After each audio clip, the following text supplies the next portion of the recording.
is a Rogers Sports presentation. Once again, Pizza Pizza, Ontario's #1 pizza, is proud to be the official pizza of the St. Michael's Majors. At Pizza Pizza, we're committed to supporting major, junior, and minor league hockey.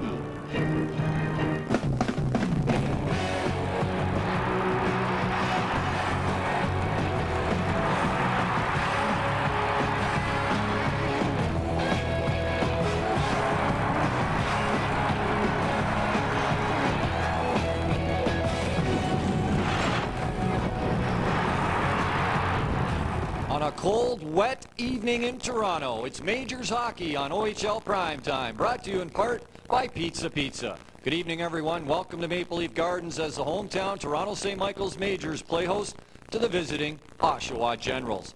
With just 5 games remaining in the season for the Majors, they are out of the playoffs, but they will continue to finish the season with an eye on the future. Yeah, no doubt. I mean, camp for some of these kids started a while ago, to be honest with you. You know, we only realistically could only lose Keith Delaney to overage. And, you know, that leaves 21 players here. And we all know that not all 21 players are going to be back. It's just, you know, in order to build and get to the next level, you've got, you know, changes are part of building a junior team. And so, that's out there for the guys as well, and hopefully they respond. The Oshawa Generals come into tonight's game without their leading man and leading point getter, Brent Govro. And head coach John Goodwin knows that the rest of the team will have to pick up the slack in the absence of the big man. Well, it's the first time without him. You know, we had him 3-game suspension a couple of weeks ago, but we're going to miss him. He's our leader, but we have other guys who can pick up the slack. Brad, Ralph, and the Rapnevs and the Passmores will have to pull a little extra weight, and they're quite capable of doing that. It's the Majors and the Generals, both teams trying to bounce back from losses. With more on tonight's game, let's go upstairs and join our play-by-play team of Tim Haffey and John Walsh. Thank you, Mark. John, the Oshawa Generals coming into this game minus their top scorer by a wide margin, Brent Govro, which means others are going to have to pick up the slack. They'll clearly be looking towards Brad Ralph, a third-year player, a 19-year-old, and a second-round draft pick of the Phoenix Coyotes. Well, that's interesting because Brad's just coming off a case of mono. He's been back for about 2 weeks now. But this kid comes to play. He plays hard when he plays. He's a real competitor. He's physical. He's one of those up-and-down wingers. You know, he's up and down the ice, playing hard. He's got a quick shot, and he will do nothing to sacrifice defense. And he'll be playing on the #1 line with Brian Passmore and the 19-year-old Russian Vladimir Repnev. He is a second-year player from Moscow. Well, Vlad's an import, and last year he came off a very average year with about 38 or so points. This year he's really blossomed. He's already scored about 70. He's a very skilled import. He's small in stature, but not afraid to get into the corners. He's very creative. He's also playing with creative players. He won't shy away from the corners. He'll be exciting to watch. And with Govro out of the lineup, he is now the Generals' leading scorer, at least among the healthy players. Darrel Putin has been filling the net recently for the Majors. He's been playing tough as well and is in a little battle with Keith Delaney for the Majors' goal-scoring lead. Well, last year when Darrel started with the Barrie Colts, there was no pressure on him at all to score. It was just to make the lineup and play. In turn, he went out there and scored. He was playing very relaxed. This year there was pressure because of his rookie season.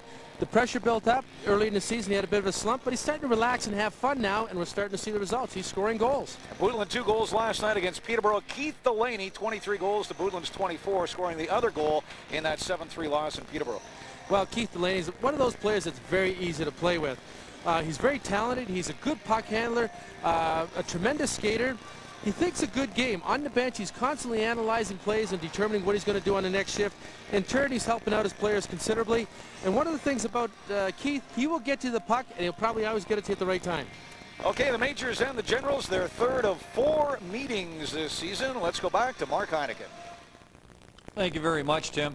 Well, the little tease of summertime has passed us by. Winter is in the air, and it smells like hockey as the Oshawa Generals and the Toronto St. Michael's Majors get ready to face off tonight here at Maple Leaf Gardens. It is the third of 4th meeting this season between the two teams. The Generals holding the edge with 6-3 and 5-1 victories, and as Tim pointed out, the Majors trying to snap a 4-game losing streak, and the Generals having to come to grips with losing number 28 Brent Govro. Word has it that Brent should be back for the start of the playoffs, and of course Generals fans watching the Eastern Conference standings very closely, because right now it looks like they'll be playing their very good friends, the Barrie Colts. Let's get you up to date and have a look at those Eastern Conference standings. The Ottawa 67 still in first place, but with troubled times. Seamus Kotick, Dan Tessier, Mark Bell, all out of the lineup, and the Ottawa 67 still skidding as time goes on. The Barrie Colts are red hot as of late.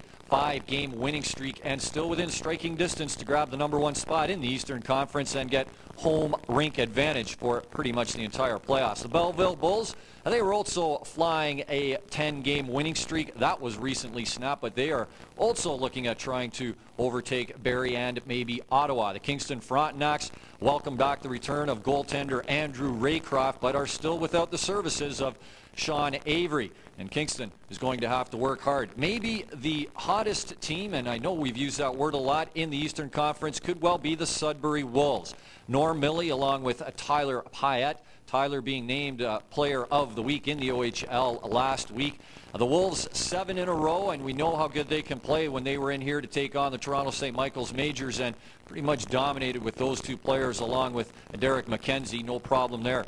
Just to get you up to date, the rest of the standings there, the North Bay Centennials all but locked up in 8th place. The chances of them moving up to 7th and overtaking Oshawa are slim and none. And of course, the Toronto St. Michael's Majors, along with their GTA rivals, the Mississauga Ice Dogs, out of the playoffs. And just a little reminder, the Dogs will be here at Maple Leaf Gardens tomorrow afternoon. We'll have that game for you as well on tape delay. So come on down. Tickets are available at Maple Leaf Gardens as the Dogs and the Majors will square off tomorrow afternoon. 2 p.m. live, tape delay 9 p.m. in the Toronto area. We'll get you a little up-to-date shortly on the Western Conference. Everybody knows the Plymouth Whalers' remarkable season they're having. 15-game winning streak, and all with rookies, a season that most thought the Whalers would just be trying to make ends meet, but rookies have come through along with Rob Zepp. Let's stay with us, and we'll join Tim Haffey along with John Walsh as we get set for the first period. Gentlemen, take it. Thank you, Mark. The starting goaltenders for this game, Peter Budaj, the Slovak rookie in goal for the Majors, making his 3rd straight start.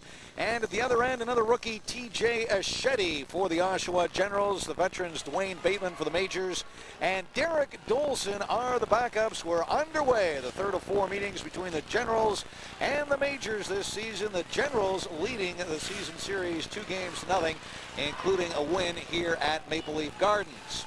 Puck fired into the Oshawa zone. Walsh chases it down. Ryan Walsh, Chris Menard, and Darrel Putin working up front for the Majors. And Mark Popovic and Chris Boucher on the point for the Generals. John Goodwin starting John Kazoras with Shane Frya and Stacey Bridgestone, while Richard Spence and TJ Reynolds the starting defense pair. Mark Popovic sends it to center, intercepted by Kazoras, but held up at the blue line by Popovic. Bit of a blind pass there by Mark Popovic to get it outside the blue line, but no, you're right, Tim. The Majors have had a little bit of a problem with the Oshawa Generals this year. And, you know, Oshawa's had 2 convincing wins over the Majors, and Majors are looking to avenge those losses and get back in the winning column tonight. 42 seconds into the first period, the Majors have lost their last 5 games after going on a little bit of a spurt after losing 10 in a row, the club record 10-game losing skid. They beat Guelph at home, then had a couple of regulation ties on the road in Guelph and Barrie, but they haven't managed the points since. 0 for their last 5 games. The Generals, meanwhile, coming off a 3-1 loss to Kingston last Sunday in Oshawa, but they beat the Ottawa 67s. A big upset the game before that. Generals are winless in their last 6 games on the road, though, coming into Maple Leaf Gardens. In fact, a regulation tie in Guelph, their last road game, snapped a streak of 5 straight road losses. Puck at center for the Generals. That errant pass intercepted by Tyler Cook, who turns away from Ilya Demidov at the blue line and sends it back to Phil Lackos. Lackos wristing it off the boards. Generals lead past 2-line offside, and we'll have a face-off back in the Oshawa zone. 1 minute, 24 seconds into this game, no score. Well, when you talk about the Oshawa Generals, you know, you talk about kind of a, to use the term, lunch pail crew. They come in, they do their job, and they go home. And one of the, you know, people that has risen to the challenge this year is Ilya Demidov, who just had a chance early to see his talents as a rushing defenseman. There's Pat Montgomery, number 14, the 17-year-old rookie for the Oshawa Generals, taking this draw. Big star in the Oshawa midget system last year and drafted by the Generals and worked into this OHL major junior program. So a local talent cracking the major junior lineup. Race for the puck in the Oshawa zone. Bouncer back of the net. Mike Rosenstrom pass in the left wing. Matty Bannon stepped up, had his man covered. And the puck into St. Mike's territory. The Majors are a man short this evening. They have 2 suspended players. And Lauren Masita is out with a concussion. Bouncing puck, and TJ Ashetti will make the save. But John, the Majors missing both Adam DeLue and Brian Simpson. They're serving the second games of 2-game suspensions each for an incident in North Bay. Both Simpson and DeLue were involved in fights while they were on the bench, and both involving Mike Cirillo. 2 separate incidents. They both received game misconducts for the situation, and the game misconducts resulting in 2-game suspensions. Well, you know, we've said so much about Adam DeLue lately, and Tim, let's just for a second go back to the Adam DeLue love-in, as you call it. Hey, what he was doing, Tyler Cook got into a little bit of trouble with Cirillo, and Adam DeLue jumped in, and, you know, that's the mark of a good captain. The Majors were 2 players short for the 7-3 loss in Peterborough yesterday, as Mark Popovic right off the draw tried to get the shot away, broken up by the Generals, and they take it out to center. Dump in, bouncing puck for Peter Budaj, leaves it for Chris Boucher.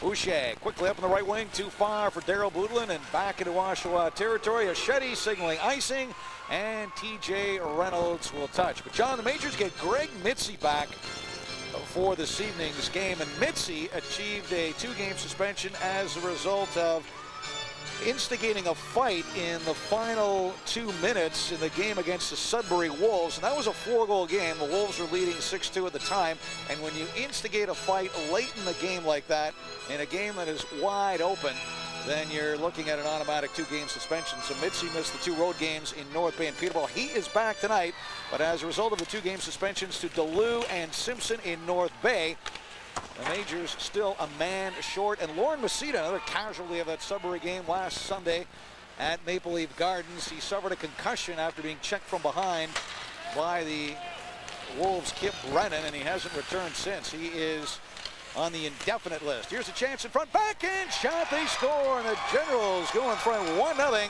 on the goal by Shane Frya, the former Brampton Battalion.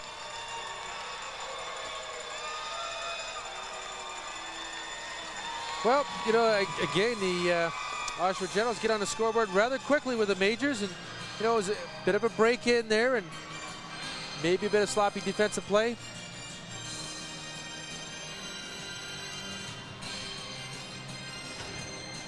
You know, just don't have enough of them to prevent him from getting the puck. You know, we're in the chase there, but we just don't have a stick. The stick gets free, and he's able to slide it into the corner behind Peter Budaj. For Shane Frya's 12th goal of the year.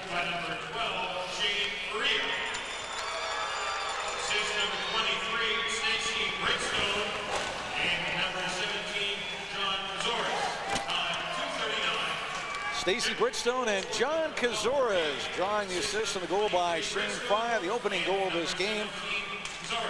2:39, the time of the goal. Phil Lackos takes it back of the Majors net. Now he sends it around for Ryan Walsh. Walsh working up front with Chris Menard and Darrel Putin, the #1 line for Mark Osborne. With Adam DeLue out of the picture, Osborne has Maddy Ellis working up front with Keith Delaney and Jeff Doyle, while Greg Mitzi centers Michael Clark and Steve Farquharson, and Dave Sumerick, will see him up front as well. He and Mike Goff are penciled in as the extra forwards. Puck into the St. Mike zone. Back for it is Tyler Cook, and he will touch. The Generals called on the icing with 16:24, the time remaining in the first period. You're saying, John, Tyler Cook was caught up in that disturbance in North Bay that ultimately resulted in Adam DeLue and Brian Simpson receiving the game misconduct. Well, that's true. You know, it happened near the bench, and you know, Tyler Cook, he's a pretty solid rookie. He likes to play physical, but you know, he's up against Cirillo, a veteran, and he had a little more than he needed. And I guess Adam DeLue from the bench saw that, and he and Cirillo challenged each other. They took the challenge, and that's what happened. So as a result of that 6-2 loss to Sudbury last weekend, the Majors losing Masita to concussion. They lost Mitzi for 2 games due to suspension. Mitzi now on the ice. And then as a result of that North Bay game, both DeLue and Simpson are suspended. So the Majors had 3 suspended players and the injured player Masita going into Peterborough understaffed last night. Backhand shot by Rupnev, another shot at the side of the net by Brad Ralph. That was blocked. And Greg Mitzi will skate it to center. Lead pass too far for Sumrek. Sumrek, Mitzi, and Goff working on this line for Mark Osborne. The Majors called, and the face-off coming back into St. Mike's territory. Well, it's good to see Mitzi back in the lineup. You know, he's kind of like a crazed, energized bunny there. You know, so we keep using that phrase, but you know, he's had a bit of hard luck, you know, with a couple suspensions, and you know, he wasn't playing, you know, being a rookie, wasn't playing well enough, but he always provides a little bit of excitement when he's in there. Now, we should point out the fight he instigated was in retaliation to a blatant cross-check by one of the Sudbury players. And unfortunately, he instigated it late in a blowout game, a 4-goal game, and that results in the automatic 2-game suspension. And there's a goal by Vladimir Rupnev, and that's almost automatic when you leave Vladimir Rupnev alone in front of the net like that. And Rupnev converting with the one-timer, and the Generals go in front 2-0 very early in this hockey game. The time of that goal, 4:08 by Vladimir Rupnev. And John, we talked about how Rupnev and Brad Ralph and maybe a couple of others would have to pick up the slack with Brent Govro out of the lineup, and Rupnev delivering there. Well, you know, you're right. You can't leave somebody in front of the net like that, especially with a player of Rupnev's talents, and expect nothing to happen. You know, pass out from the corner, nice quick pass out. Good astute play, I think it was by Ralph in the corner. Got it out to him, next thing you know, it's 2-0. And here's another chance, Passmore in alone, and he shot it wide. Brian Passmore. Passmore, Ralph, and Rupnev, the #1 line for John Goodwin. So even without Brent Govro, they can still stack a pretty good #1 line, and they have their top 3 forwards on that line. As Brad Ralph will touch it back on the net. The Majors called on the icing, but Rupnev scoring from Passmore and Ralph, the top line at 4:08. And here's Darrel Putin tangled up with one of the Oshawa players. His number is obscured. It's Richard Spence, number 7. Really just a wrestling, grappling type match. Now there's a couple of punches, both players getting the lefts in. Darrel Putin, he has been very scrappy in recent games. Richard Spence, a third-year, 18-year-old. They're both 18 years of age. And Putin still swinging away. And the crowd really getting into this one. They're on their feet over there by the Oshawa bench as this long, drawn-out bout has moved almost to center ice. Well, the linesmen appear to be letting them tire each other out, and they just keep going and tugging and getting the odd punch in there. And it's interesting, I was chatting with Darrel Putin before the game, and I said, you know, what do you think of playing against Oshawa? Any grudges, anything like Barry? He said, yeah, he says, this team always likes to pick away at me for some reason. And here you can see it starts. Actually, Darrel Putin's going over to have a little chat with Spence. Yeah, they're doing a little poking and jabbing at him and getting under his skin.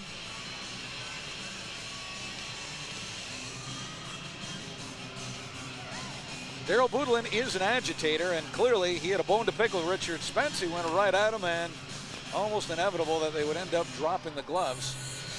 A couple of veterans of this league. Richard Spence, a third-year, 18-year-old.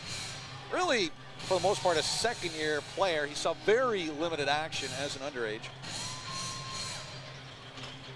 Oh, we see Spence getting the extra 2 minutes here, so he must have done something to agitate Darrel.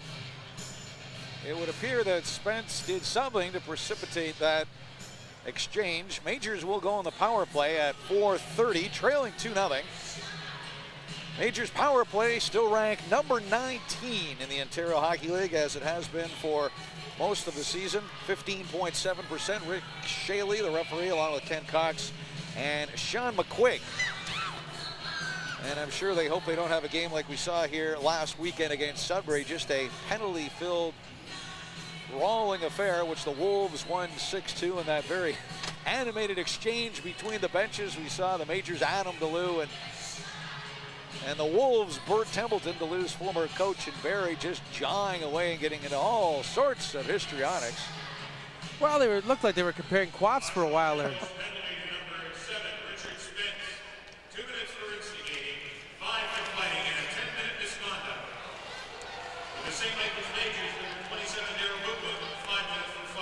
Well, Richard Spence has been ruled to have instigated that fight, so he gets the 2 minutes for instigating and the 10-minute misconduct that is automatic with the instigation penalty. Majors on the power play, trying to get it set up with the Generals, looking to work it out over the line. Bannon will keep it in. Maddy Ellis along the boards, and here's Bannon again. Fires it into the corner. Chris Menard. Menard working up front with Ryan Walsh. Now the puck loose along the boards. Generals get a hold of it. Stacey Bridgestone ahead for Kazores. Here's Kazores taking it to the middle. Matty Bannon. Look down Kazores. Kazores ragging it back, and now the Generals will wrist it down the ice, and Budai will leave it for Dave Sumrich. Sumrich and Bannon on the point. Here's Bannon. Intercepted, though. The Generals got to the puck first. Brad Ralph skating to that loose puck. Now he runs into the Majors' Jeff Doyle. Majors force it over the line. Doyle into the corner. Ducks under TJ Reynolds. Centering, but he hit the back of the net. Steve Parkerson battling along the boards. Bannon moves up from the point. Majors trying to establish possession along the boards, but the Generals get it to the line. Bannon keeps it in, and the weak shot steered aside wide. Puck slapped off the glass. Took a funny bounce back into the high slot as Bannon had moved over the middle anticipating that puck. Now the Generals clear the zone, and 30 seconds remaining in the power play. Sumrich for Doyle. Lead pass too far for Goff. Generals fail to clear. Doyle keeps it in along the boards. Here's Delaney back of the net, and Kolarek signaling in front of the goal, but play whistled down by Rick Shaley. There appear to be one too many Majors on the ice right now, Tim. Well, that's an embarrassing situation. Too many men on the ice during a power play. Tyler Durham standing in the Oshawa penalty box, although Richard Spence does have 19 seconds remaining. Durham serving the 2-minute instigating minor. Nick Lees came over to talk to Durham. Mark Osborne back of the Majors bench.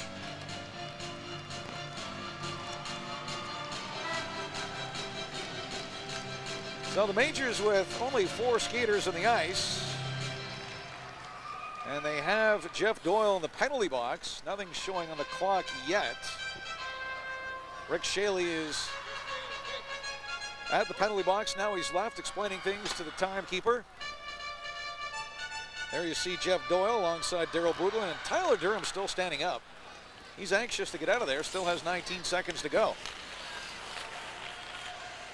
St. Michael's Majors, penalty, too many men on the ice. Too many men on the ice is the call. It's being served by Jeff Doyle as Maddy Ellis and Demidov collide to the Generals' blue line. 4-on-4 hockey. Maddy Ellis lifting it to center. Now Durham is out of the penalty box. He heads for the bench, and the Generals on the power play, leading 2-0. And another penalty has been called against St. Mike's, a slashing call, a delayed penalty as TJ Aschetti darted to the bench. And the Majors, Keith Delaney, makes his way to the penalty box. And John, this is very bad news for the Majors. They will be 2 men short for 1 minute and 32 seconds. Well, definitely it's a situation Majors don't want to get into with the Oshawa Generals, you know. And whoop, here we go. We see the slash Delaney put on the General defenseman, as he will sit 2 for that one. Chris Boucher looking a little apprehensive about the work that he has ahead of him.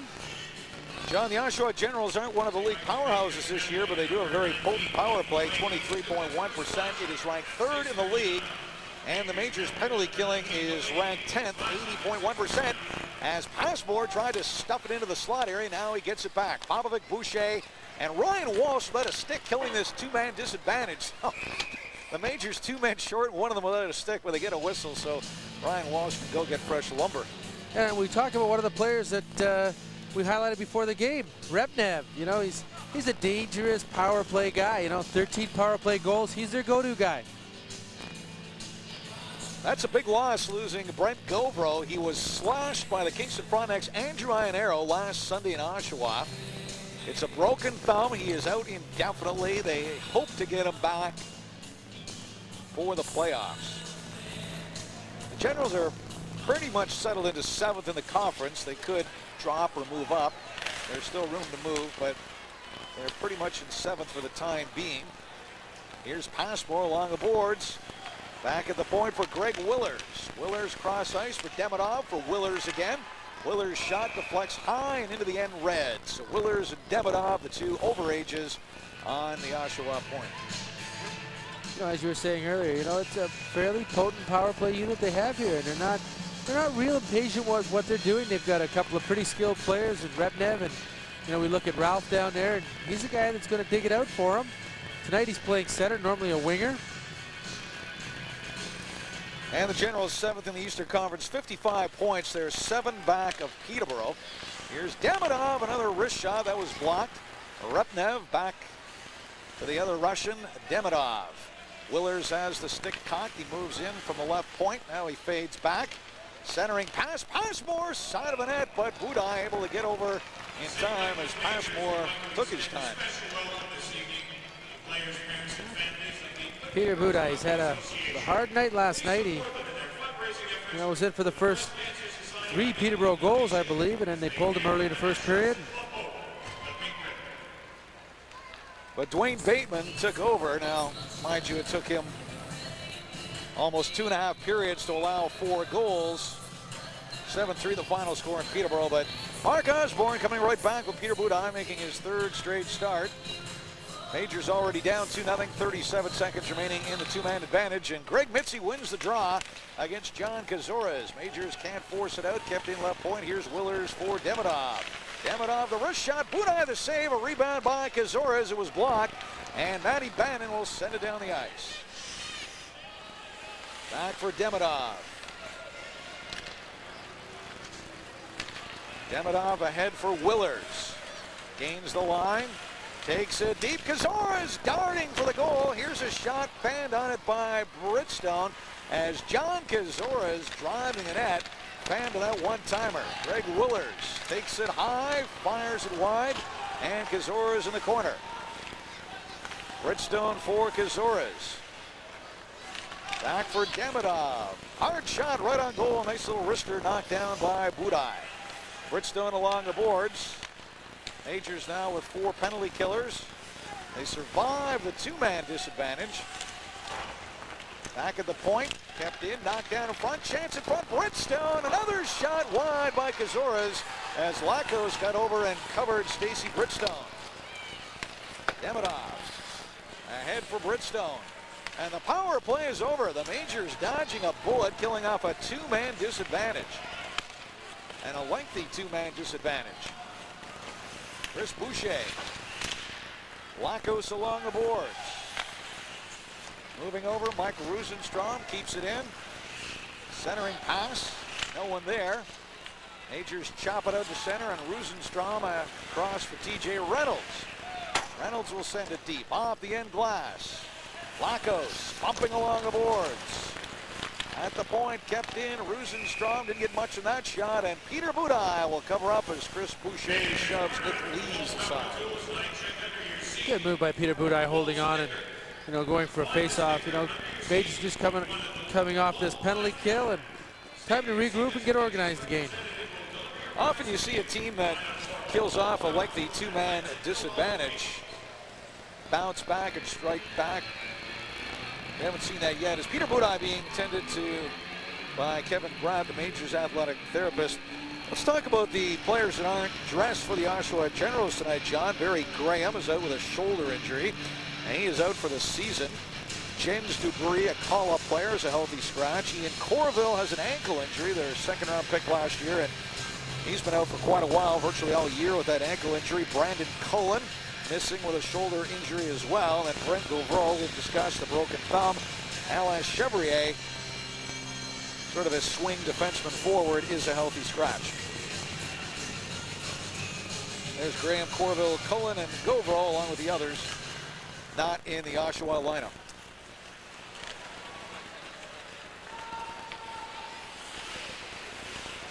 TJ Reynolds. Yep. Popovic at the point. Popovic shot into the near corner. Now Farquharson chases it down. Here's Menard for Farquharson. Menard cut up along the boards. Popovic at the point. He'll work it to the middle. Now Popovic looking for room. Falls down, but he got the shot off. Here's Rosenstrom along the right wing. Dumps it in and runs into two majors in front of the St. Mike's bench. Caught up with Boucher and Menard. Now at the point for Demidov. The wrist shot knocked down. Here's Ryan Walsh. Lead pass for Menard. Menard to the blue line. Poke check by Rosenstrom. Just past the midway point of this first period, the Generals leading the majors 2-0. Ryan Fraser lifts it to center, and Doyle steps into Fraser. Now Mitzi caught up at the blue line.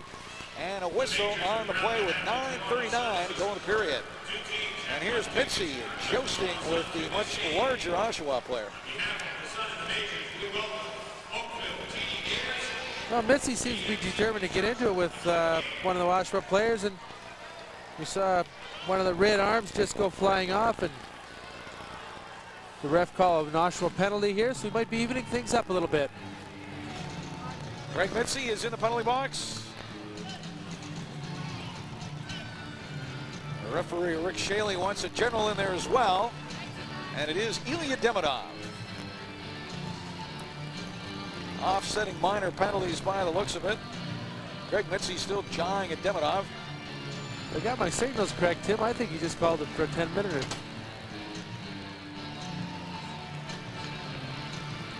We'll wait for the announcement from Bob Komzik. Ilya Demidov signed a couple of weeks ago to a free agent deal by the Ottawa Senators. The big 20-year-old Russian holding out as an overage. He declined to do a deal with the Calgary Flames, who drafted him originally. And Greg Mitzi, you're right, John, summing up with him, he is going into the majors dressing room. Mitzi exiting the ice behind Peter Budaj. He was in the penalty box. And I thought I saw that misconduct signal as well.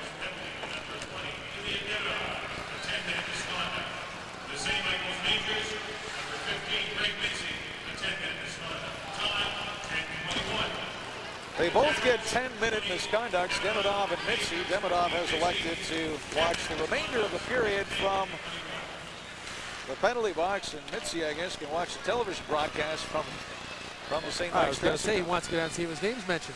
I guess they don't have a TV in the Generals dressing room.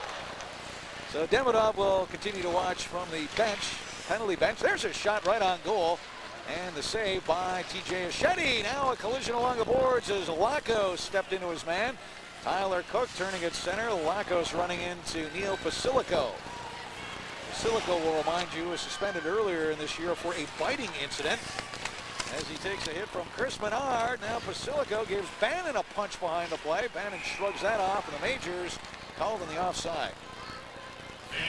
Well, this seems to be turning into a bit of a feisty affair tonight. You know, the majors taking a few exceptions here to the Oshawa Generals. They're poking and prodding in their bang and grind style. There's Chris Menard coming over from the Owen Sound Platers at the trade deadline. Big part of the major's future, a first-round draft pick in 1998. Drafted in the first round in the same draft that also saw Mark Popovic and Darrel Putin go in the first round. Putin drafted by the Colts, and Popovic, the major's top pick, 4th overall out of the Mississauga Chargers. Here's Ryan Walsh. Pass too far. Now Menard back for Selin. Selin's dumping, glove down to the line by TJ Reynolds for the majors. Menard stole it back. Now Bannon will hammer it deep, and Oshedi will glove that down. TJ Reynolds. Lead pass, looking to thread the needle with Vladimir Rupnev, who was in between Selin and Menard. Low percentage pass. Majors break it up, and here's Selin for Budlin. For Ralph. Selin breaks up that Oshawa rush. Now Reynolds will send it right on goal. Budaj, side of the net. Majors keep it around to the boards. Ralph will step up. Ralph back of the net. Pass for centering, score! As Stacey Bridgestone moving in from the point. One timing the relay from the corner past Peter Budaj, and the Generals go in front 3-0. Well, one of the things the majors are having problems with tonight is tying the man up in front of the net. We've seen a couple of instances where they've gone free. It's resulted in a goal. Here we see the same thing.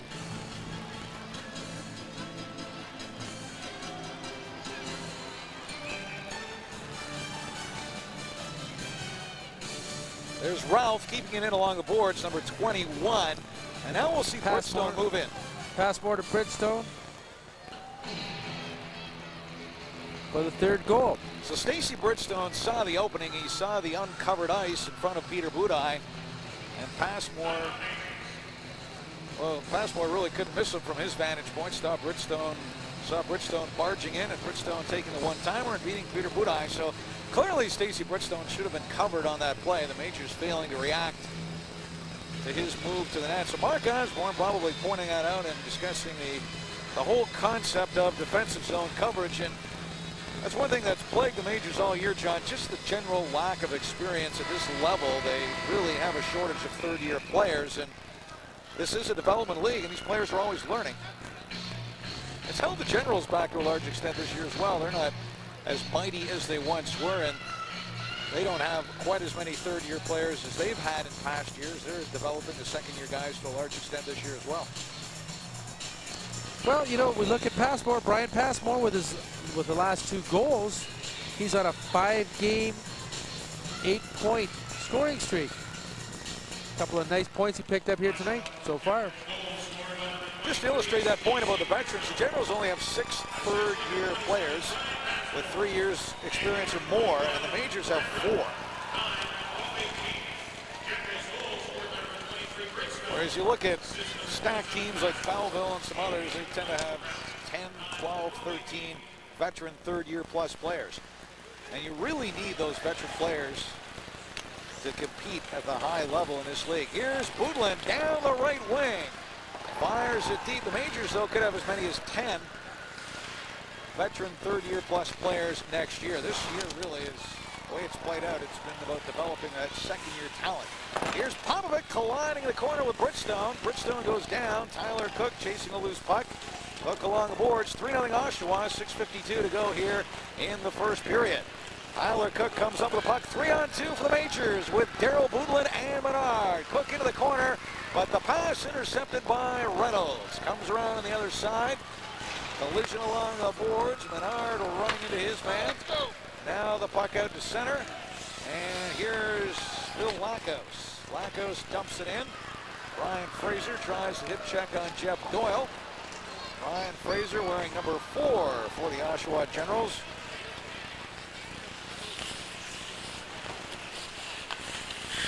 Fraser, the 18-year-old from Toronto, played Streetsville Junior A. Here's Ellis. Lead pass for Delaney doesn't work. Now Reynolds runs into Delaney.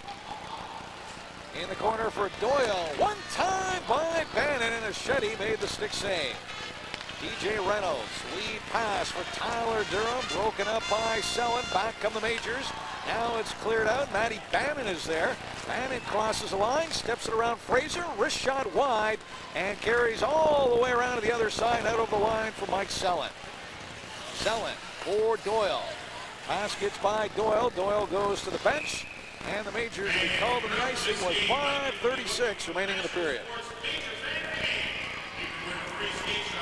There's Greg Willers, John, one of the 2 overagers on the Gens blue line along with Ilya Demidov, and they got him from Sarnia this year, and the Generals looking to add some experience in that blue line. They lost a ton of veteran blue liners last year. Brian Allen, Jim Baxter, Trevor Gillies, Jeff McMillan, all moving on. They managed to hang on to Ilya Demidov, but the rest of them, other than Demidov, coming into this season with limited experience.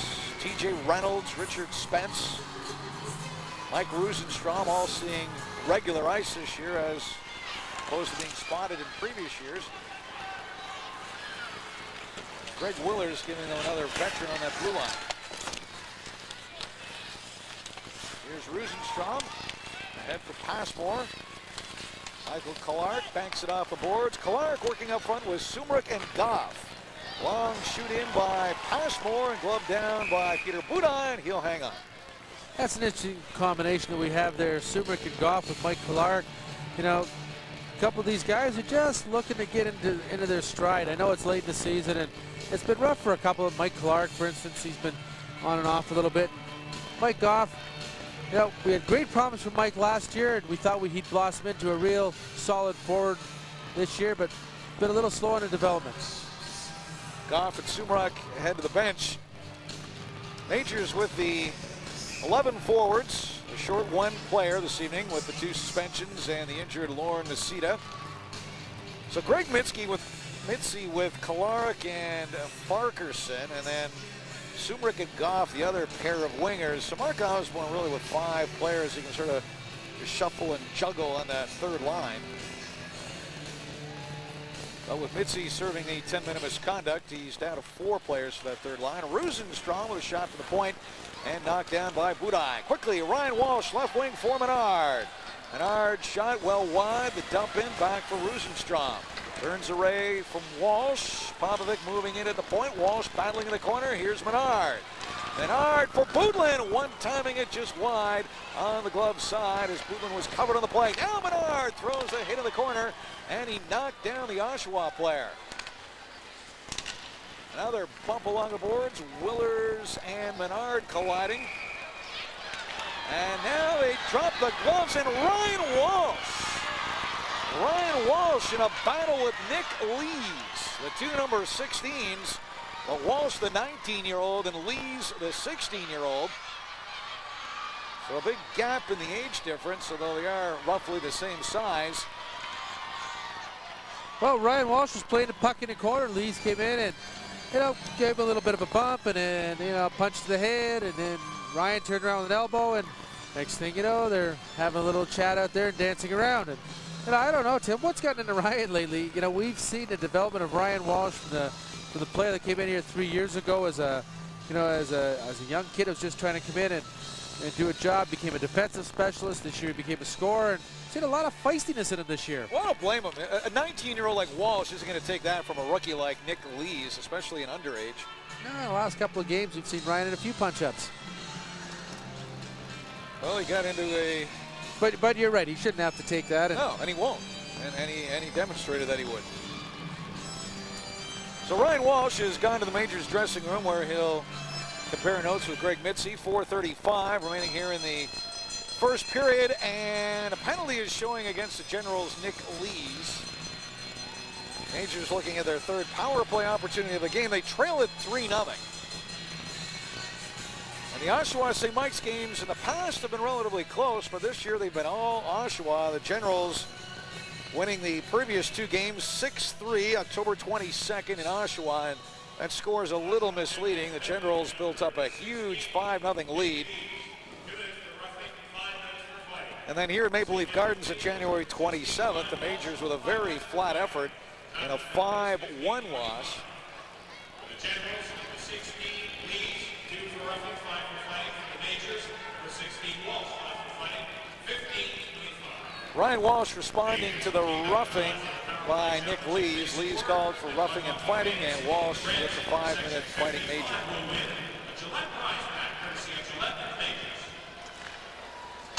Face off in the general zone. Popovic and Bannon on the power play points, along with Delaney, Budlin, and Menard up front.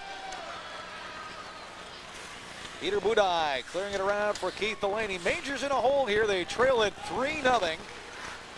On the goals by Shane Frya, Vladimir Ripnev, and Stacy Bridstone. Bridstone's 11th for Passmore and Ralph at 12-18 to make it 3-0. Budlin along the boards. Looking for his man in the corner. Reynolds breaks it up. Now Budlin will get it back. Takes it to the middle. Another pass blocked by Reynolds. Now here's Budlin, the return pass, but checked off the puck by Rosenstrom. Back of the net, Reynolds working against the major forwards. Menard and Delaney back of the net. Now Reynolds gets to it, and he'll wrist it down the ice. DJ Reynolds doing a good job down low on the penalty kill, as the Generals will change them up, and so do the Majors. Bannon. Pass with authority to Popovic. Quickly, right wing Farquharson. Knocks it down. Takes it into the corner with Kolarek. Here's Kolarek, back of the net. Farquharson there as well. Now Maddy Ellis has it. Ellis back of the net. Leaves it for Clark. Ellis takes it again for Clark. Clark checked off the puck, tries to battle it to the front, goes down, gets back up, but the Generals force it wide. Parkerson bumping along the boards. Majors get it back at the point. Sumra keeps it in. Here's Popovic, side of the net. Clark and Ellis both had a chance, and play whistle down. Good setup by Mark Popovic there. He caught both of them on the side of the net, or saw both of them sitting there on the side of the net. And, you know, as the puck was shot over, they just couldn't get under control. Both Clark and Maddy Ellis had a chance at it, just bouncing around, and for all purposes, they had a wide open net. Rose Cherry Home, a very worthy cause. A special $5 ticket discount for television viewers during the North Bay telecast. $5 tickets available for that Mississauga Ice Dogs game here at Maple Leaf Gardens for those of you at home watching during our North Bay telecast. We'll get the date up for you shortly. Majors with only 3 remaining games here at Maple Leaf Gardens. 2 more with the Ice Dogs and 1 with the North Bay Centennials. Majors have 1 more game on the road, and that will be another match with the Generals. 2:27 to go here in the first period. Penalty coming up against St. Mike's as Ashetti races to the bench. Chris Menard getting the gate.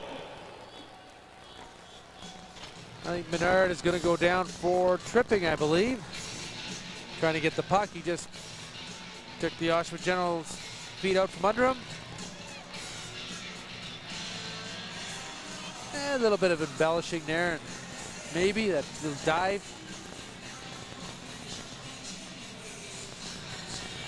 .223 to go here in the first period. Generals with their 3rd power play opportunity of the game. And they failed to score on the roughly minute and 30-second 2-man advantage. But they do have that 3-0 lead, and on the power play again. 17:37, the time of the penalty to Chris Menard for tripping. Brian Passmore will lead the rush at head for Shane Frya. Gains the line and called in the offside. And now Frya and Goodwin exchange shoves. I guess Putin took a little bit of an exception to that shot after the play, but hey, you know, just when we saw the penalty called, Darrel took a shot at the empty net when Ashetti vacated the net for the penalty. So a little tit for tat there.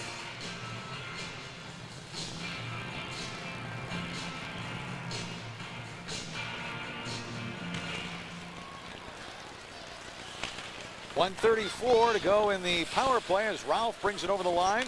Finds Passmore, runs into Tyler Cook. Majors converge on Passmore, and Ellis will lift it out to center.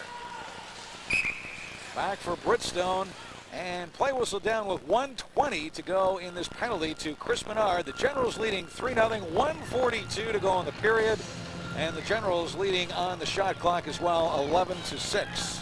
There's Maddy Ellis, a workhorse for the St. Michael's Majors. And one of the things I like to emphasize, real rough, tough player, and great in the corners, and yet very rarely penalized for his work.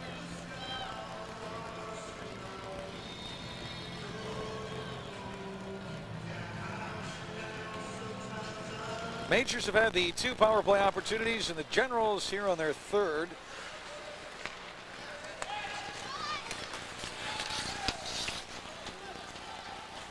As Chris Boucher will slap it off the boards. Good hard shootout by Boucher, got by Greg Willers at the point. And quickly, TJ Ashetti ahead for Willers, but intercepted here by Delaney. Majors called in the offside as Mike Goff had not escaped the zone. Keith Delaney, one of the players we highlighted before the game, and we just saw a little piece of his handiwork there. Not only his anticipation at picking off that pass, but a little bit of his puck handling skills and getting around the Oshawa player.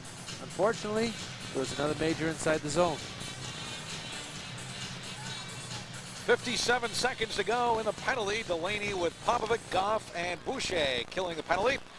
So Mike Goff on the shorthanded unit. Mark Osborne looking to see what the sophomore 17-year-old can do on the penalty kill. He's working up front with Delaney, Boucher, and Pavic, the defense pair. Vladimir Rupnev, he's got a goal in this game, leading the rush, fires it deep. 1 minute to go in the first period. Here's Kazores bringing it out in front, shot on goal. Now he gets it back, finds Rosenstrom. Kazores goes down behind the play, gets back up, and has the puck again. Kicks it ahead for Rosenstrom. Rosenstrom, the wrist shot, and the big stick save by Budai. Now Kazores along the boards. Delaney checks him up. Goff is there, and he'll send it out to center. Back for TJ Reynolds. Reynolds, left wing for Rupnev. Nice pass for Pat Montgomery. He'll drop it. Here's the shot by Reynolds, well wide, but a big rebound off the backboards, and here's Darrel Putin. Ahead for Maddy Ellis. Screen shot. Catches a skate into the corner. Ellis gathers it up again. Takes the hit from Rosenstrom. Tries to get out in front. Does so. Here's Budlin for Ellis again. Penalty is over. Ellis, Budlin, and Kolarek working up front. Here's Kolarek cycling it for, well, Budlin cycling it for Kolarek, who is checked in the play by Montgomery, who runs into Ellis at the buzzer. And now Budlin steps into Montgomery with a linesman over there to break things up. As the period ends on a rough note and some jawing after the whistle. Michael Kolarek really giving it to one of the Oshawa players. Giving it verbally. Now they seem to be separated. So after one period of play, the Oshawa Generals erupting for a 3-0 lead. Shots on goal, 12-6 Generals. Well, you know, you're right. Oshawa erupted for a little bit. Most of the period it's been all Oshawa. St. Mike's has had a few flurries of activity, but not a real sustained charge yet. 3-0 the score. The Generals leading the majors. Mark Heinecken standing by with our first intermission. You're watching St. Michael's Hockey live from Maple Leaf Gardens.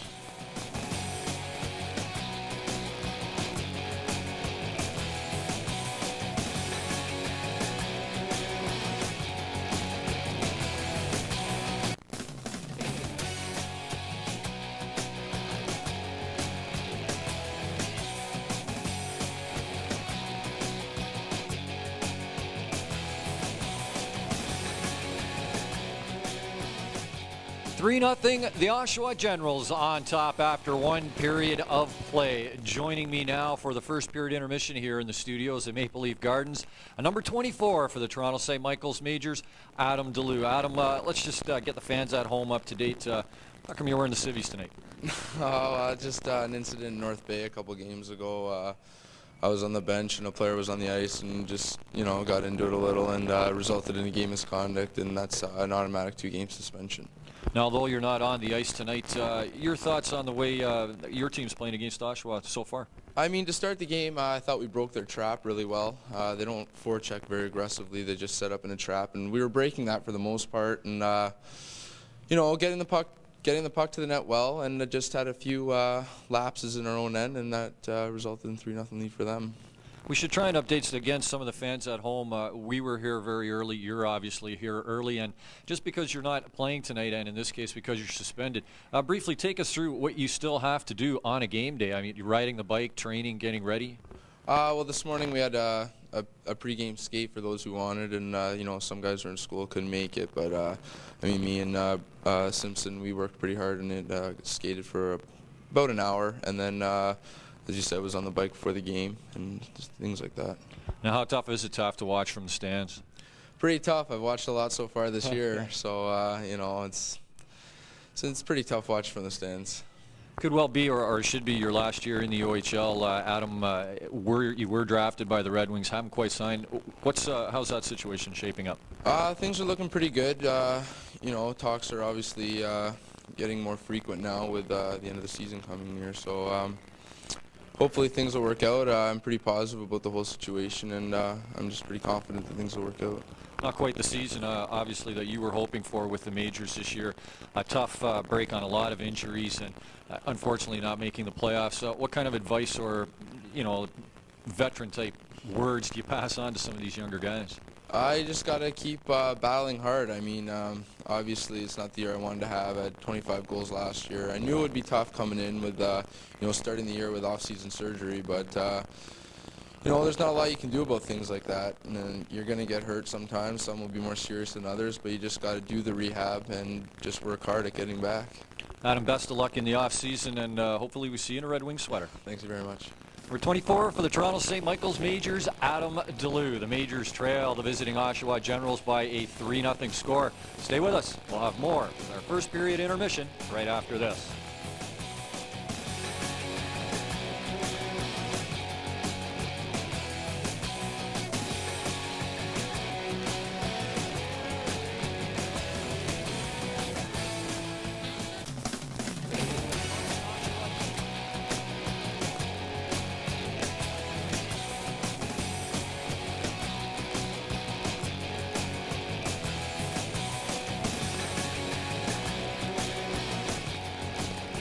Three goals by the Oshawa Generals have a lead over top of the Toronto St. Michael's Majors, who are yet looking to light the red lamp. The Oshawa Generals, in case you're just joining us, are without the services of Brent Govro for this game and possibly the rest of the regular season. Hopefully, for Jenny's fans, he'll be back in the lineup come playoff time. But one of the players that they are looking for to take up the slack, so to speak, number 18 from the Generals, the centerman, Jonah Leroux. Trying to get around Weidman on the far side. Leroux right front scores. Jonah Leroux all alone in front of. In the Ontario Hockey League, most players will start their careers at the age of 16 or 17. For Oshawa's Jonah Leroux, the story is a little different. Starting as an underage rookie last season, he now finds himself in a leadership role at the ripe age of 17. Try to maintain a good work ethic for the younger players on the team, so they could feed off that and then work hard in practice and off the ice. And you know, he's come in and it's been a tough year on him. He's been hurt a bit, and I don't think he's really found his stride, but he's got unlimited potential. So, you know, everybody's keen on that and trying to bring that out of him. But I think his confidence is down a bit, and we just got to keep working on that. But when he skates the way he does, obviously, if he can get that stride going and start scoring a few goals, he'll be feeling really good about himself, be that much more valuable. Beginning your career as an underage player in the OHL can be rough on some players. The glory of playing on that #1 line on their respective bantam teams is a thing of the past. For Leroux, taking that early step onto the Oshawa Generals was a great learning experience. it's good for young hockey players to you know, move away from home and pursue their dreams of playing in the NHL, and to do that you got to play in the OHL or college hockey. So for people that are really serious about making it to the next level, it's a great opportunity to be a lot better. Well, I think it's hard on kids. I know, you know, last year Jonah never played as much as he wanted to, and it was a concern, but I think if you come in with the attitude that it's kind of a year where you just want to learn and take anything you get as far as ice time or goals is it just a bonus. But it's tough on kids because they played so much hockey. They've always been the go-to guy probably their whole life because they're such skilled players, they're such good players. And in Jonah's case, he was only 15 up until December. He's a late birthday, so really was a boy, you know, against men's a lot of times. So unless you're going to play in the top 2 or 3 lines, I think it's best that you play tier 2, no matter what draft pick you are, first, second, third, or fourth rounder. Leroux's career over the last 2 seasons has been up and down, mostly due to the fact that he suffered injuries and hasn't played with one line consistently, making it tough to get that puck in the net. Well, the guys are a lot bigger, and plays a lot faster, and guys play their position a lot better, so you don't have time to, or it's a lot harder to capitalize on their mistakes. And the goaltenders are a lot better also, so you have to really pick your corners a lot better, and it's harder to score. Consistent play, need to work on taking the body a bit more, playing a bit more physical, and shooting more would be a lot better, because I don't think I shoot enough, and that would help a lot too. Like many players in the OHL, Jonah Leroux has dreams of skating with the pros one day, but his first task is to show the scouts what he's made of in order to shine at the 2001 NHL entry draft. In Oshawa, I'm Angela Drew for OHL This Week. Former first-round draft pick of the Oshawa Generals in 1998 and the Cornwall, Ontario native is finding things tough in his early days in the OHL. Stay with us. We'll be back with a first period intermission. The Oshawa Generals with a 3-0 lead after 1 period of play.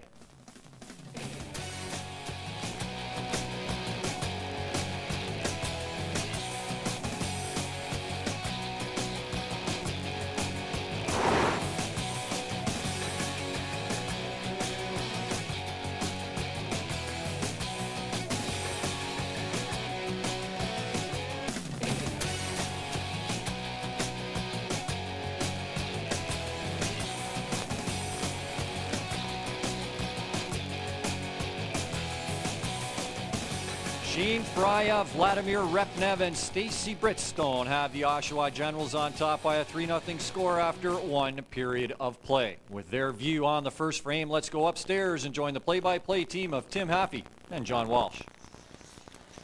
Thank you, Mark and John. 3-0 the score after 1 period of play. The Generals leading the majors. We're going to take a look at the second goal by the Generals, the goal by Vladimir Repnev, who was left all alone, unattended at the side of the net. Well, that's been the problem all day. The Generals have been left unattended, and when you're allowed to shoot that freely, things are going to happen. As we see, the play starts here with Passmore and Ralph in the corner there, and they just pass it over to Repnev, and all he has to do is tap it into the net. He's wide open. Puck comes across the surface. We just get a picture of it here. We can't. But as we see the two majors skating to the play after, and Repnev skating behind the net, goals already scored, long gone. So Vladimir Repnev putting the Generals in front 2-0. That goal coming at the 4:08 mark, and just roughly a minute after Shane Frya had put the Generals in front 1-0. So the Generals jumping on the majors early, establishing that 2-0 lead within the first 5 minutes of the game. It's kind of been an even game, but the Generals have just jumped on their opportunities and capitalized on some defensive breakdowns in the major zone. Well, you're right. There have been some defensive breakdowns, and the Generals have taken full advantage of it. You got to give the team credit. I mean, there haven't been a lot of those, but the ones that have been, they've taken advantage of it. And, St. Mike's is struggling around the General net, and they're trying to pick up little bits and pieces here and there. All right, 3-0 the score. The Generals leading the majors. Let's go back to Mark Heinecken. Thank you very much, Tim. As gentleman Tim points out, 3-0 Generals on top. Let's have a look at the scoring summary in the first period. It was ex-Brampton Battalion Shane Frya who picked up his 12th goal of the season from Stacy Britstone and John Kasoris. Peterborough native making it 1-0. And then second-year man out of Moscow, Vladimir Repnev, his 28th of the season from Brad Ralph and Brian Passmore. That extends Brian Passmore's point streak to 5 games. And then the rookie, Stacy Britstone, potted his 11th of the season from Mississauga native Brian Passmore, and Brad Ralph also drawing the assist. The Oshawa Generals outshot the Toronto St. Michael's Majors by a 12-6 margin. Our next telecast will be tomorrow right here, Maple Leaf Gardens, 10 p.m. Or come on down to MLG Live and you can catch the Dogs versus the Majors, a GTA battle that you will not want to miss. Only 2 more times that they go head-to-head, and fans out in Oshawa, you'll be able to see probably one of the best rivalries in the OHL when the Peterborough Petes visit the Civic Arena in Oshawa. Join Joel Gallant along with Bob Benham as the Petes take on the Jennies tomorrow, or rather Sunday, March 12th, 8 p.m. game time. Game time just about to get back underway here as the second period is all set to get underway. Again, let's join the team of Tim Haffey and John Walsh. Thank you, Mark. The Oshawa Generals leading the St. Mike's Majors 3-0 here at Maple Leaf Gardens. 12-6, the shots on goal. Generals leading in the goals by Shane Frya, number 12, Vlad Repnev, number 28, and Stacy Britstone, number 11. Kazuras with Britstone on the right wing to start this second period. The Majors have Delaney between Chris Menard and Darrel Putin. Shane Frya on the left wing.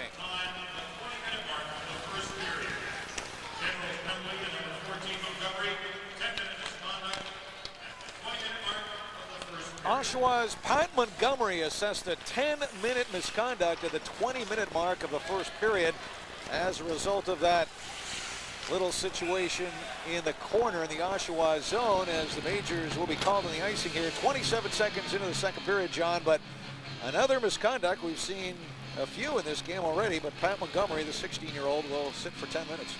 Well, actually, Tim, that's the 4th one that's been thrown out this game. Or I should say thrown out. 4th 10-minute misconduct that's been given out. And, one of the things the Majors have to do in this period here, they got a couple of chances on the power play last period, and they've got to get in a sustained attack together, and they got to capitalize on some of these opportunities. As we talked about it during the intermission, Oshawa had maybe 3-4 good opportunities to capitalize on 3 of them. You mentioned the 4 misconducts. The first was Richard Spence, the automatic 10-minute misconduct for the instigating penalty. Greg Mitzi and Ilya Demidov, coincidental 10-minute misconducts, and Pat Montgomery at the end of the first period. Majors forced to draw back at the point, but Greg Willers is there. His shot blocked by Boucher. A couple of players go down along the far boards. Menard and an Oshawa player, and Rick Shaley has stepped in and assessed an interference penalty, and it's against the Oshawa Generals' Brian Passmore. Passmore was caught up with Menard along the boards. Well, here's one of those golden opportunities right now that we just talked about, you know, for the Majors. They've got to get something together now. They're down 3-1 early in the second period. They've got an opportunity. John Goodwin, the third-year head coach of the Oshawa Generals, with a bemused expression on his face. John was a big star in this league, an Eddie Powers Memorial Trophy winner, leading OHL scorer with the Sault Ste. Marie Greyhounds during his 1980s OHL heyday. Obstruction interference, the call. Majors are on the power play as the puck escapes the General zone, and backpedaling is Matty Bannon for Chris Menard. Menard steps it around the forechecker, but Greg Willers is there, and Dave Sumrek will circle. Right wing for Boudlin. Pass on the left wing intercepted by Ralph. He chops it ahead. Boudlin waits for his teammates to clear the zone. Now he steps it over the line, takes a hit. Here's Menard. Chris Menard, back of the net. Being checked by Rupnev. Menard for Delaney. Menard goes down. Now Delaney battling with Demidov. Demidov kicks it ahead. Stepping up is Bannon. Menard for Bannon. For Boudlin, back to Bannon, but it got between Sumrek and Bannon. And here's Dave Sumrek, intercepted by Rupnev, who very calmly and patiently sends it back into St. Mike's territory. Matty Bannon for Ryan Walsh. Walsh pass through the middle, goes astray, and jumping on that errant pass, Stacey Bridgestone. Now the Majors get it back. Steve Parkerson down the right wing. Back of the play is Bridgestone, checking up Parkerson. Here's a Shetty back of the net. Clears it around, kept into the point by Parkerson. Couldn't establish control, and Bridgestone will clear the zone. Now Boucher for Popovic. A very sloppy power play by the Majors. Popovic skates it out on the right side, up for Maddy Ellis. Ellis off the board, sends it deep. Achetti back of the net. Ryan Walsh takes it on the skate. Now for Maddy Ellis, loses control. Rosenstrom is there, caught up with Ellis. Now the Majors trying to stuff it in, but Achetti denying Steve Parkerson at the side of the net. Ryan Walsh along the near boards. The penalty is over as Brian Passmore re-enters the fray. Reynolds has the puck caught up along the boards. Now it squirts out, and the Majors knock it back to the blue line. Bouncing puck, Bridgestone is there. Now Maddy Ellis will take it, and Ellis will skate it over the line. Here's Ellis running into very heavy traffic, and the Generals clear the zone, and Brian Passmore streaking down the right wing. Gets to the loose puck, throws it in front. Generals on the line change, and Greg Mitzi will skate it out for the Majors. 3-on-2, St. Mike's. Here's Mitzi into the corner, but the other two peeled away the line change, and Mitzi left on his own. Passmore. Pass ahead for Jonah LaRue. LaRue back for Brian Passmore, but called in the offside. Well, last opportunity we had to talk, you were talking a little bit about John Goodwin, the coach of the Oshawa Generals, and I had the fortune to talk with him earlier before the game here this evening, and he's generally one of the nice guys around the league. You know, he's very laid back before the game. Some coaches get very intense, and you know, it's tough to draw things out of, but you know, Coach Goodwin, very laid back, good guy. Had a 4- or 5-year run in the American Hockey League in the Montreal Canadiens farm system, drafted by the Canadiens out of Sault Ste. Marie. Never did crack the NHL. I talked to John about that and said he just wasn't quick enough, not fast enough to play in the National Hockey League. That's what kept him in the American Hockey League. And here's Phil Lackos with a quick right, and Lackos duking it out with the Generals' Neil Pasilico. Lackos and Pasilico, a couple of big boys. And Pasilico getting one last shot in as Lackos went down. But Phil Lackos, the Austrian assassin, the 19-year-old veteran blue liner on that St. Michael's defense, tangling with the 17-year-old Generals heavyweight Neil Pasilico. Well, here we go. We see Lackos going in for the hit. Getting the elbow maybe a little high, but that's his style to crunch him in the boards there. Basilikos kind of issues a challenge with a cross-check at him. Lacos at 6'4", 205. Now, you recall recently, Mark Osborne sat him out a game. That was against Sudbury last weekend, and they wanted a little more physical aggression from Lacos at 6'4", 205. He is the Major's largest player, and Phil Lacos responding there against Neil Basilico. It was Basilico essentially that reacted to the hit and precipitated the fight. And that reflects on the score clock as Basilico has been given a 2-minute penalty. Might even be instigating. We'll see how it plays out, but that good aggressive play by Phil Lacos using his size to advantage, resulting in a Major's power play. Well, we saw him throwing quite a few right hooks there. It appeared to me that he was just connecting on the helmet. That's Joe Cirella, the former NHLer, former Oshawa General, returning to his junior home alongside John Goodwin.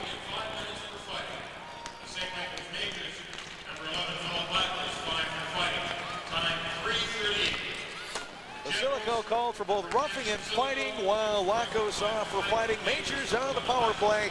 This is number 4. 3-0 the score, the Generals leading. Mark Popovic will chase it back into his own zone. Cross ice for Chris Boucher. Back for Popovic. Takes it behind the net. Keith Delaney will start the rush. Here's Delaney. Puts on the brakes. Moves into center. Left wing pass. And the Majors' Darrel Putin will fire it deep. Giving chase is Menard. Menard and Delaney. Menard trying to establish possession. Now he works it out. Finds Boucher at the point. Puck hops over his stick. And Boucher will have to take it back. For Menard in the open wing. Now Menard under pressure. The Generals get a hold of it, and the long wrist shot gloved down by Peter Budaj, who will apply the glove. Well, it's back to the problem that the Majors have been having on these power plays. They just got to get the attack together. They got to get into the Oshawa zone, and right, you know, this particular power play, they've been having a problem getting out of the neutral zone. 1:06 remaining in this power play effort. Face-off coming up to the right of Peter Budaj.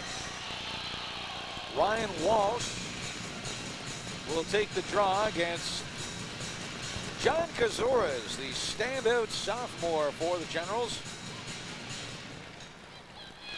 And Walsh will win the draw. Walsh will take it from Matty Bannon. And now he's checked off the puck by Stacey Bridgestone in front for Kazores. He was covered by Ellis, who had to come back. And Sumrick will try it this time. Sumrick checked again by Bridgestone. Bridgestone has broken up 2 rushes, and Kazores nearly tapped it by Peter Budaj. Now they get it by Bridgestone. Sumrick has Bridgestone behind him. On the right wing for Bannon. Bannon slaps it in off the end glass. Chasing it down is Doyle. Walsh for Doyle. Back for Walsh for Bannon. Bannon the shot. Blocked into the near corner. Bridgestone is there. And Bridgestone will take the hit, clear it to center, and he finds John Kazores. One-on-one. Kazores stood up on the play by Bannon, who will leave it for Dave Sumrick. Sumrick not taking any chances with Bridgestone this time. Now he finds Matty Bannon. Stacey Bridgestone is a rookie, but he's an older rookie, a 19-year-old that the Oshawa Generals discovered playing with the North York Canadians, Tier 2 last year, and brought him up to the OHL level for his final year of regular junior eligibility. Now we got a little bit of pushing and shoving going on as Spence is going by the Majors bench, and I'm sure there's a little activity there. Well, Richard Spence had a very spirited fight earlier in this game with Darrel Putin. Mark Osborne with the depleted lineup this evening with regulars Adam DeLue and Lauren Messina and Brian Simpson all out of the lineup. The Majors will get Adam DeLue and Brian Simpson back for tomorrow afternoon's game against the Mississauga Ice Dogs. The Ice Dogs into the Gardens tomorrow afternoon at 2 o'clock. 7th of 8 meetings between the Dogs and the Majors here tomorrow afternoon. The Majors lead the season series 5-1.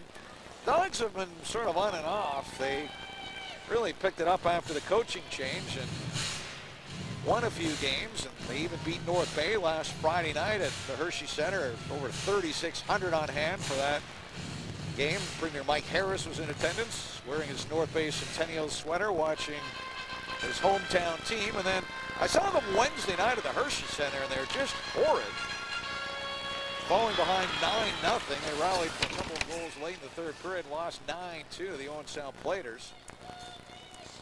So I don't know what kind of dog team will show up here tomorrow afternoon at Maple Leaf Gardens. They might get pumped up playing the majors, a team they figure they at least have a chance of beating.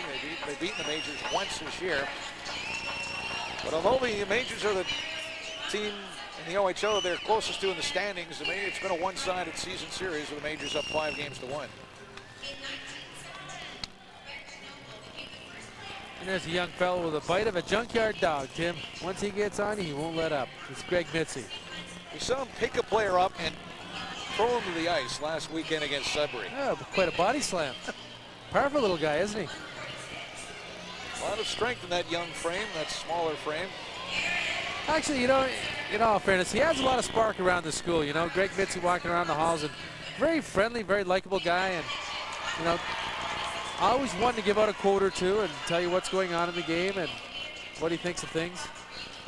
Notice a lot of the younger players in this team tend to hang around Adam DeLue, Mike Goff, Greg Mitzi, and others. Adam DeLue, a real leader at this level.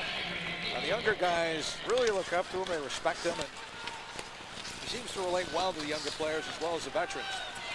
Jimmy Devellino is at tonight's game, and he, of course, is in charge of scouting the Red Wings prospects. There's a shot by the majors, and TJ Eschetti will steer that aside. Greg Mitzi letting it go on the rush. 3-0 the score, the Generals leading. Now here's a reminder, our Rose Cherry Home $5 ticket discount. That's a special discount during our telecast of the March 17th game versus the North Bay Centennials. And that's a $5 special ticket discount for those watching that North Bay game for the final home game of the season against the Ice Dogs here at Maple Leaf Gardens on Friday, March 24th. So if you're at home watching the majors and the Centennials on the 17th, jump on the phone and you get a $5 ticket for that season finale here at the Gardens between the majors and the Ice Dogs. And we expect that'll be a great game. Neither team will have anything at stake in terms of playoff position, but there is that GTA rivalry, and the majors figure the Ice Dogs are the one team they should always beat in this league. The Ice Dogs have beaten the majors twice over the last, 3 times over the last 2 years, so they get up for those games with St. Mike's and figure, oh, here's a chance maybe to grab a win. Well, high sticking has been called against Greg Willers, John. Here's another opportunity for the majors to get some scoring punch into their game here. And again, a sneak preview of the Rose Cherry home game tomorrow afternoon. The Mississauga Ice Dogs in the Maple Leaf Gardens tomorrow afternoon, 2 o'clock. So the quick turnover for the majors after this game tonight. They'll have to go home, get to sleep, and right back to work tomorrow afternoon against Steve Cherry and the Ice Dogs. Here's Popovic off the draw. Bannon's shot is blocked. Bouncing puck in the corner. 6:29, the time of a high sticking penalty. Darrel Putin, the wrist shot, and TJ Eschetti, a very fine looking young goaltending prospect for the Generals, will make the save. Well, that's looking more like a power play should be, good opportunity, shot to the point, or close to the point, just outside of the circle.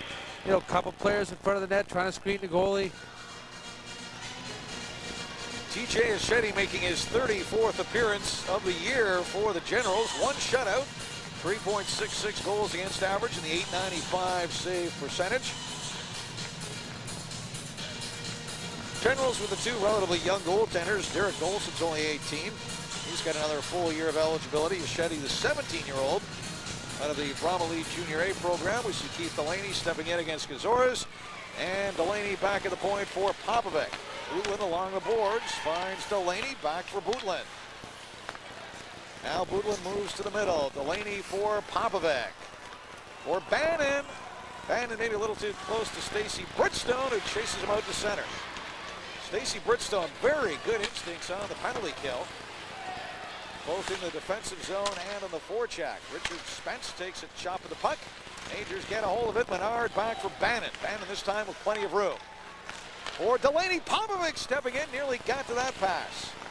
Popovic puts the shot on goal, the save, but Menard there for the rebound, and Achetti fends off Menard as Menard gives Richard Spence a little shove after the fact, and John, they're still shoving. Well, nice thing about the Gens penalty kill unit is, even though the Majors are in front of the net, they're right on top of them. They're not letting them get anything. You know, as we see Spence right there, helping out Achetti.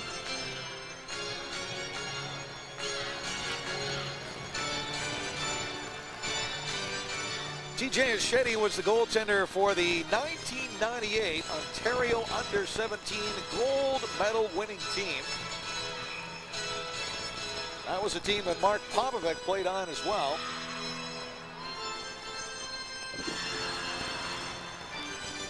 You know, again, we're seeing some of the fans out there having a good time. Here's Darrel Putin into the corner for Delaney. Back for Popovic. Majors continue on the power play. Delaney for Putin. Here's Sumrek. Sumrek checked off the puck by Brad Ralph, and he'll turn and fire it down the ice. Budai will leave it for Popovic. Now Keith Delaney circles the net. Delaney lugging it to center. The Majors leading score. Here's Keith Delaney to the blue line, trying to pick it through. Now Menard, Putin the shot, and Achetti moving over to make the save. Putin along the boards. Delaney there as well. Digs it loose, cycles it low. Menard back for Putin. Now for Sumrek. Sumrek the high wrister glove down by Achetti with Chris Menard running interference. Well, we see the St. Mike's power play coming to life a little bit. Since the beginning of this power play, we've had 5-6 shots on net. We've had people in front of the net creating a disturbance for Achetti. Eventually, something's going to happen. Majors now out shooting the Generals 14-13. They're on their 5th power play opportunity. TJ Achetti nursing a shutout. Now, mind you, plenty of time remaining in this game. 11:51 to go in the second period. Majors trying to bust off a 5-game losing slide. The standings will show 7 straight losses, although the first 2 were regulation ties on the road. And I hesitate to call those outright losses because the Majors did pick up a point on the road in each game. Here's Ryan Walsh. And that's the Roger Nielsen argument that those regulation ties should not show as losses for a variety of very compelling reasons. Here's Jeff Doyle for Matty Bannon. Bannon's shot is blocked. Now a loose puck. Generals get to it. Greg Willers out of the penalty box and finds his man in the left wing. Here's Gazores. Has to turn it away from Sumrek. Fires it over the glass, cut a stick, and deflects Hein out of play with 11:17 to go here in the period. And the Generals continue to lead the Majors 3-0 on their 3 first period goals.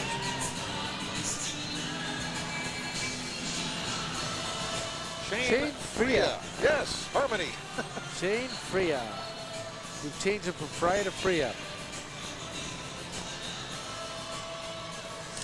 Well, he was a pickup from the Brampton Battalion. Stan Butler invited him to the battalion camp last year as an invitee, and now with the Oshawa Generals in his 2nd year in the OHL, acquired in a deal with the battalion in the offseason. Stan Butler had a ton of 17-year-olds last year. He couldn't keep them all going in the 2nd year. Freya was one of the ones he let loose. Here's Parkerson, hit along the boards by Tyler Durham. Tyler Cook puts the shot on goal. Achetti clears it up in the right wing. Durham banging with Mitzi. Mitzi wins that battle, comes up with the puck, and will turn it back. And ahead for Michael Kolarek. Kolarek ran into Andrew Archer. Archer gave Cook a punch behind the play. Archer, the underage 16-year-old blue liner. Nick Lees and Andrew Archer, the 2 underages for Coach John Goodwin. Back for TJ Achetti. And here's another fight. We have 2 players stopping in front of the Majors bench. It's Tyler Cook and Jonah LaRue. There's that harmony again, John.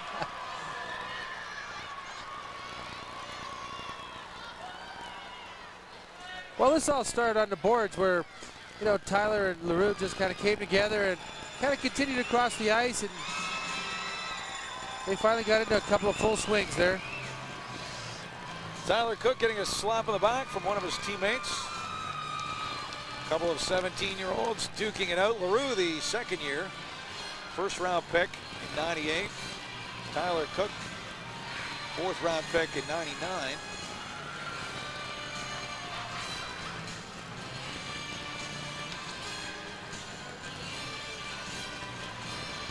Tyler Cook, one of the bright spots of the Majors defense this year, along with Mike Sellon and a few others. And, you know, the future looks good with young fellows like them coming up. The Majors are considered to have one of the better young defenses in the Ontario Hockey League when you consider of the 7 defensemen they have now.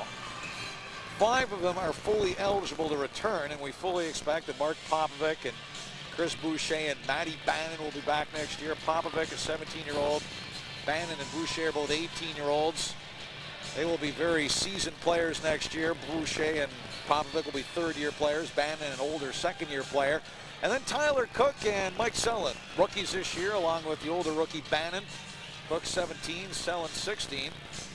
Those 5 would appear to be the core of the Majors blue line next year. Phil Lackos and Dave Sumark are both 19-year-olds, so they would only return as overages, and that is a complicated situation. The overage situation has to be evaluated closer to training camp when you see exactly what your overage options are. The overages, of course, can turn pro if they get the right offer, so some of them leave on their own. Some of them are just cut loose by the team.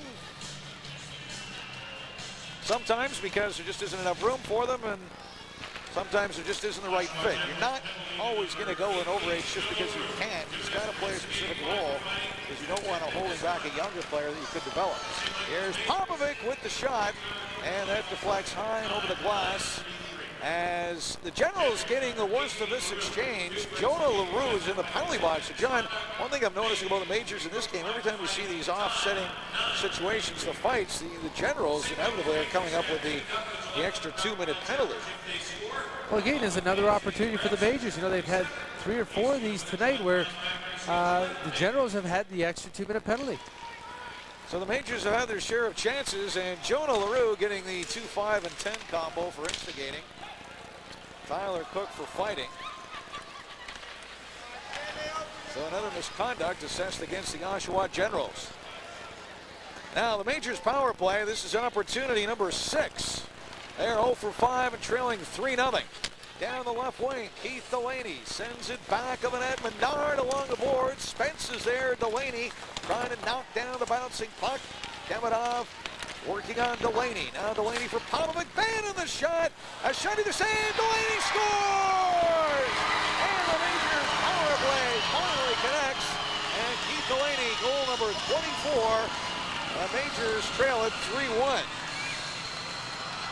Well, you know, as we talked about, they've got to get some chances. They've got to get some people in front of the net. They did just that. You know, Delaney gets the puck back to the point. You see Matty Bannon unload it. The rebound bounces up.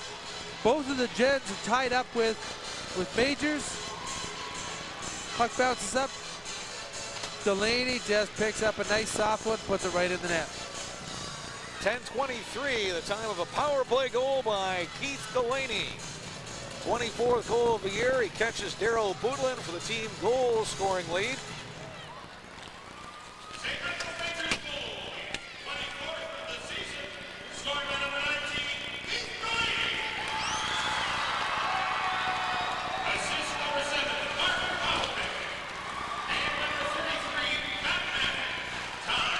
Defenseman Mark Popovic and Maddy Bannon join the assist. Ryan Walsh turning and shooting. And the shot deflecting over the glass. 9:15 to go here in the second period. Well, John, I thought the Majors have been working hard in the power play, having some problem getting it out of their own end. But once they got it set up, you could see Delaney and Menard and Woodland consistently working the boards. Popovic and Bannon at the point, and it really seemed like a matter of time before they got a shot on goal and somebody got to a rebound, and that's what happened. Oh, exactly. They were not only having a problem get out of their own end, but they couldn't control the neutral zone either up until last power play opportunity and this one. But you're right. Once they got it into the Gent zone, then they started to make some things happen. 3-1 the score. Azores wins the draw. Back for Reynolds. Quickly, the majors on Reynolds. Mike Kolarek working the boards. Kolarek has Reynolds all tied up. Gave him a shove. Knocked him down and helped him stay there for a while. Now Reynolds back in his skates and up in the left wing. Quickly, Greg Mitzi plows into his man along the boards. Mitzi dumping Richard Spence. Back from Mike Selin. Selin pinned by Azores. Shane Free up there as well. Now Mitzi back into it, takes it over the line. Here's Mitzi, right wing. There's a little wrist shot, high and wide. Steve Parkerson and Greg Mitzi along the boards. Reynolds will come up with it. And TJ Reynolds, the big second-year blue liner, skates into the blue line and knocked down by Mike Selin. Selin relishing that hit. Here's Azores, the backhand shot, and Budai makes the save, and Azores dumped after the fact by Kolarek.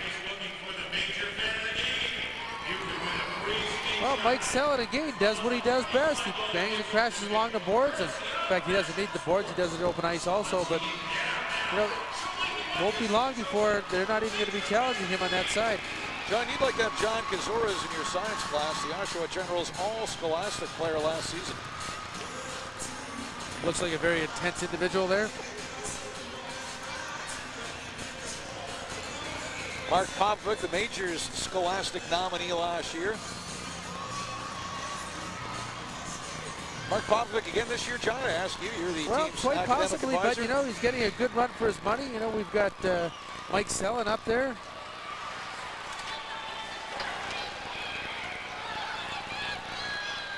And another whistle in the same Mike zone, so Mike's doing a good job with the books. Mike Selin's doing a great job with the books. You know, a lot of teachers are raving about his academic ability. And as I told you the other day, you know, his math mark's about 85 plus. And, you know, he's into the chemistries and physics. And, you know, then there's Maddy Ellis, who's holding his own academically. Maybe not in the Mark Popovic and Selin category, but well up there. Well, Rich Quinn and Father Moen and all those associated with the St. Michael's program, Dennis Mills, Mark Osborne, the head coach, they all understand a big part of this program is developing the mind as well as the body, the athletics and the academics. The balance may be sometimes tough to achieve for some of these players, but yourself and the faculty at St. Michael's College, name of the game is to educate these guys as well as develop them as hockey players. As Keith Delaney will take the puck to center, and quite frankly, John, that is a good recruiting tool. It has attracted several players to the program. Greg Willers skating it out to center. Pass in the right wing. Long lead pass for Tyler Durham. And Chris Boucher on Durham. Centering pass intercepted by Delaney for Popovic and ahead for Menard. Tried to glove it down. Well out of the net is Shetty. Popovic nearly intercepted that outlet pass by Shetty. Delaney pass behind Budlin. Ahead at center. Menard or make that Sumrek intercepting. Willers tries to glove it down. He saw Maddy Ellis coming at him. So he backed off and let Ellis go for the puck. He was bracing for the hit. Now Willers will chop it ahead. Sumrek keeps it in. And here's Ellis working very hard. Throws it into the middle. And Greg Willers will intercept, and we have a whistle in the Oshawa zone. You know, while we're talking about the combination of athletics and academics, you know, St. Mike's had a real loss last week when Father Matthew Mulcahy passed away, and he was a great advocate of sport in St. Mike's, and you know, he was one of those fellows who's former athletic director, former teacher, you know, set up a number of bazillion schools in Ontario, St. Charles and Sudbury, and Sault Ste. Marie set one up, and just a great human being that really promoted sport around St. Michael's. Sport and academics, I should say. Sounds like he will be very much missed by the St. Michael's community. Here's Ryan Walsh. Been a member of that St. Michael's community the last 3 years, an original major draft pick. Can very well be back for 4th years and overage next year. Here's Maddy Ellis along the boards, battling with Azores. Now TJ Reynolds takes the hit from Walsh. At the point for Matty Bannon. Walsh to the loose puck, centers, and he gets it right back as Reynolds this time ran into Walsh. Now Jeff Doyle for Walsh, still battling with Reynolds. Reynolds comes up with that puck, clears it around on the boards. Bannon steps up, Walsh and Spence. Now Doyle back of the net. Here's Ellis for Walsh. Majors look like they're on the power play, but they're not. The Generals do indeed have 5 skaters. Jeff Doyle. Now Reynolds will gather it up. So Generals get things sorted out. That outlet pass nearly intercepted by Greg Mitzi, but down the right wing, John Kazores. Through the middle, the shot on goal, high and wide. Should say the shot at goal. As down the left wing was Shane Freya with the opening goal of this game, but he was partially covered on the play, so didn't get everything on that shot. 3-1 to score. The Generals leading. 5:36 to go here in the second period. John, getting it back to this balance between academics and athletics. How does the school deal with that? Clearly, all these guys coming in, they're hockey players first. They're drafted from all over Ontario. Some of them are already at the high school. There's many that are coming into the program for the very first time, have no previous connection with St. Michael's High School. How do you assess their academic abilities and find a program that works for them? Well, one of the great things about our program is that when we look to draft a player, we also look at his academic statistics. And we'll talk about this more in a few seconds. Here's Greg Mitzi leading the rush, gains the blue line, a whistle behind the play. There's a delayed penalty against the Generals as Budai heads for the bench, and Mike Rosenstrom will touch, forcing the whistle. But getting back to that, you know, great job in the last couple of years done by Mark Napier and the scouting staff at St. Michael's, you know, and they're looking to the academics also. I mean, they want to draft a hockey player, but they also want to draft a hockey player that's going to be able to fit into our environment. You know, a lot of the kids come in and they expect to be just hockey players, and we got to kind of bring them around to that mentality. And, you know, sometimes they fight the issue a little bit, but eventually, and the few that have already left us, they all come back and they say, look, you know, I didn't understand in the beginning, but now that I've caught on to it, I really appreciate what St. Mike's has done for me, both academically and athletically. Now, John, I know it's difficult for you to speak for Mark Osborne. What if he's at the draft table and he's looking at a top prospect and some majors turn to draft and they like this guy, he's a great hockey player, but he's a borderline student. What do? Do you draft him anyway and try and improve the academics? Well, in the past, it's been no, that they would look towards hopefully an equal player or just a lesser player that's a good academic. 14:39, the time of the penalty to Shane Freya. Obstruction interference, the call, and check that. The penalty is to Pat Montgomery, number 14. Obstruction interference. So the Majors on the power play here for the 7th time in this game. Puck back into the St. Mike zone. Again, they're having their problems getting the power play started. Keith Delaney connecting in the last power play, and here's Mike Goff and Matty Bannon down the left wing. Chris Menard chases it down along the boards, but Vladimir Rupnev is there. He kind of gloved it ahead, got it out, and now Bannon will try it again. Bannon back of the net. Rupnev and Demidov, the two Russians on the penalty kill. Willers takes it, Bannon along the boards. Now Bannon and Willers tangle it up again. Bootland keeps it in. There's a hard snapshot with Menard again running interference. And the puck back into St. Mike's territory. Chris Menard doing a good job of getting to the net on the power play, making it very difficult for TJ Aschetti to see some of these shots. Ryan Walsh with 33 seconds to go in the penalty. Ahead for Jeff Doyle. Now Rosenstrom will fire it deep. Budai clears it around on the glass. Bridgestone into the forecheck. Budai was pressured, so Rosenstrom pounds that one off the side glass. And Bridgestone again on the forecheck. This Stacy Bridgestone really impressive on the penalty kill this evening. The 19-year-old rookie out of North York Junior A.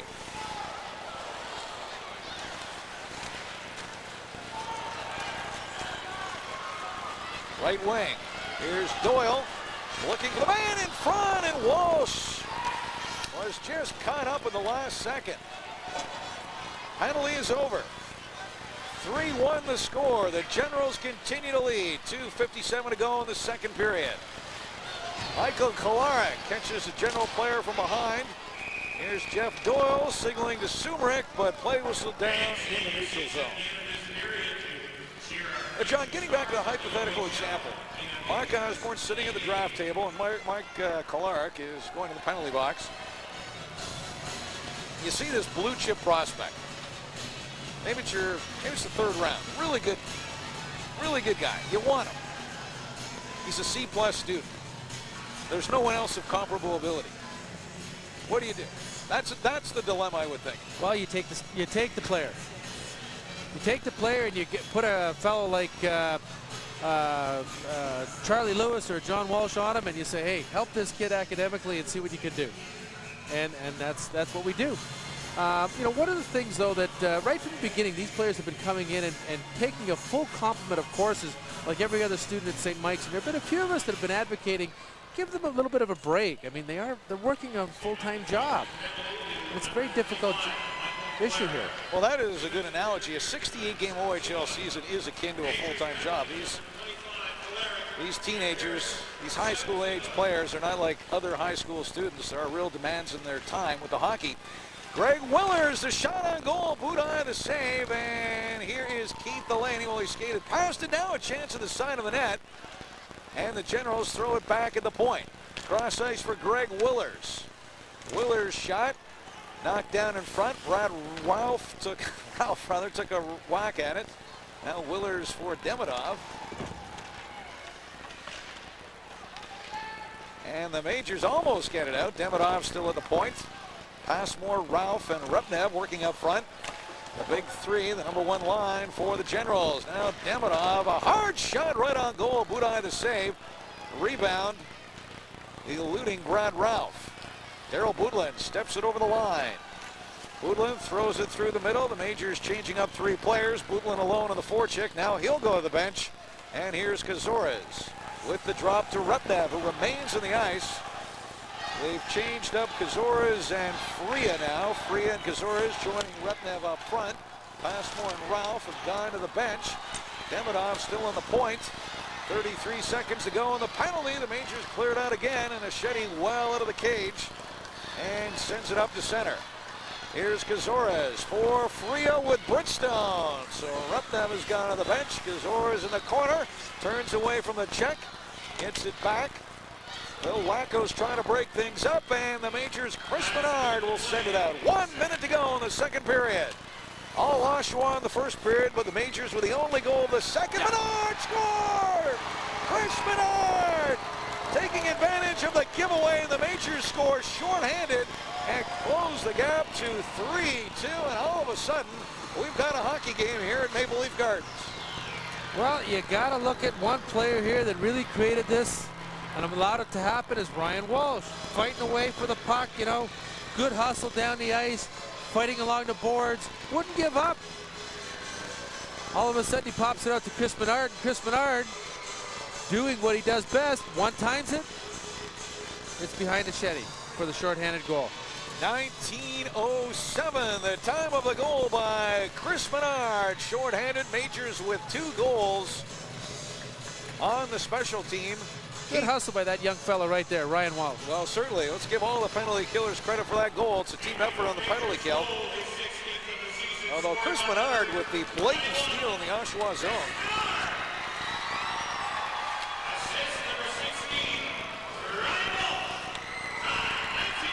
Well, Ryan Walsh drawing the assist, so Walsh and Menard combining on the turnover in the Oshawa zone, resulting in the goal by Menard. His 16th goal of the year, and his 4th with the Majors after scoring 12 and 0-7. Well, you know, just briefly getting back to what we were talking about the academics earlier, and you know, I think what we're going to try to do is, you know, tailor a program to the needs of the athlete, which doesn't mean giving him no program at all. What it means is just loosening the load a little bit. You know, it's a very intense workload at St. Michael's, and you know, as I say, they all had to take the same workload. Now what we're starting to realize is that, you know, these kids, they're growing boys, and they're working, as you say, a full-time job. They do need some rest. So we're going to hopefully ease up on them a little bit and see some results. Well, I think that is a very progressive approach. This notion of maximizing the academic potential of the hockey player. I don't think anyone could argue with that philosophy. Obviously, these players will have varying degrees of academic abilities, but all of them can at least maximize what academic potential they do have, and I think the St. Michael's program is certainly capable of achieving that.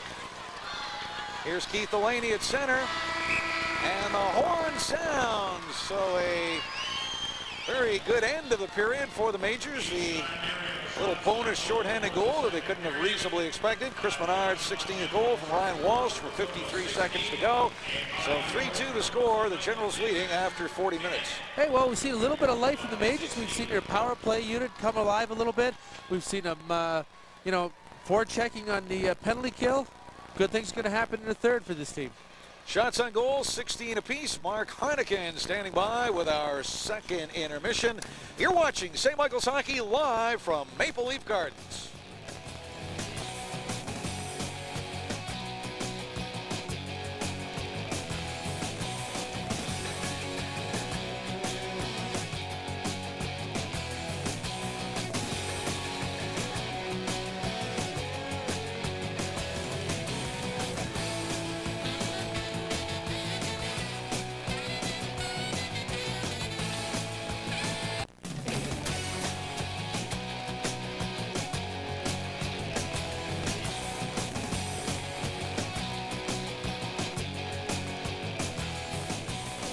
Two goals by the Toronto Majors in the second period have tightened things up as the Generals have their lead trimmed to 1, and they lead at 3-2 after 2 periods of play. Joining me here in the studio, number 27 for the Oshawa Generals, Mississauga's very own Brian Passmore. Brian, let's start off with your thoughts of the second period.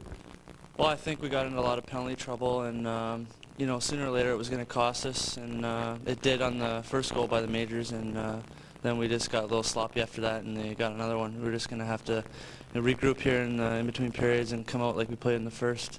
Regrouping, Brian, seems to be something that your squad's having to do this season. Beginning of the year, things were kind of tough, and now with the loss of Brent Grovero, hopefully back for the playoffs, how are you guys adjusting so far?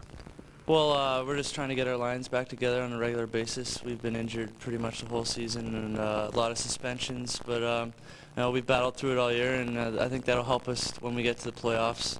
And I think Brent will be ready to come back, and that'll be a bonus for us too. Brian, originally drafted by the Plymouth Whalers in '97 in the 5th round. You had a season with the Whale. You've had a season last year with the Generals. How would you compare the two teams? Well, I feel Plymouth is a very good organization. They treat their players very nice, and I didn't really want to leave there, but to come to Oshawa is like a family organization. They, you know, everyone's really like family-like, and everyone likes each other. But I'm having a great time in Plymouth and in Oshawa. Especially an organization, specifically the Generals, great history, 4 Memorial Cups, 12 OHL championships. You're eligible again this year to be drafted by an NHL squad, but you had the opportunity last year to attend Oilers camp. What was that like? Well, just to go in there and see some of the names in the stalls in Edmonton from the great teams they had in the past, but you know, going in there is just I wanted to try my hardest, and I think I did a really good job, and I had a lot of fun, and hopefully I can have a future with them, or you know, get drafted this year. Brian, best luck in the second period. Thanks for taking time out. Thank you. Brian Passmore of the Oshawa Generals. He and the Generals have a 1-goal lead over the Majors, 3-2 after 2 periods of play. Stay with us. We'll be back with more of our second period intermission right after this.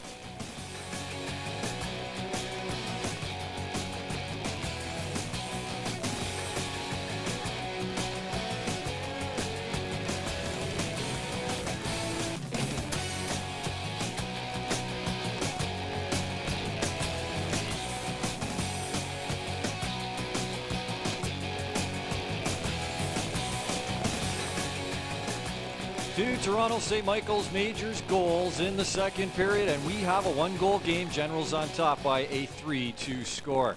Joining me now, the president of the Toronto St. Michael's Majors organization, of course, that is Reg Quinn. Reg, let's start off right off the bat. Some good news for Majors fans, especially those that like Maple Leaf Gardens. Yes, it looks like we're going to be able to play another year here at the Gardens, and then we're going to look into the possibility of renovating St. Michael's Arena or tearing it down and building a new one, or work in conjunction with the Leafs at a a minor facility here when they renovate this building. Now, there's also talk as well that they've held off renovations here, and maybe if they do them, they might even be fairly elaborate, for lack of a better word, and could really make this one sweet home for the Majors. Yes, that would be pretty nice, I think, and there is a very good possibility of that, no question about it. We also have a very special game coming up for the viewers. Be sure to tune in on March 17th. The Majors will be taking on the North Bay Centennials, and there'll be a little bit of a special opportunity for viewers in the Rogers area to call in for the Rose Cherry Home. Reg, tell us a little bit about that. Well, each year we run a program where we give a percentage of the ticket sales to the Rose Cherry Foundation. This will be the 3rd year we're doing it. Don participates. We've had good crowds and good success, and we hope again this year to be the same as in the past.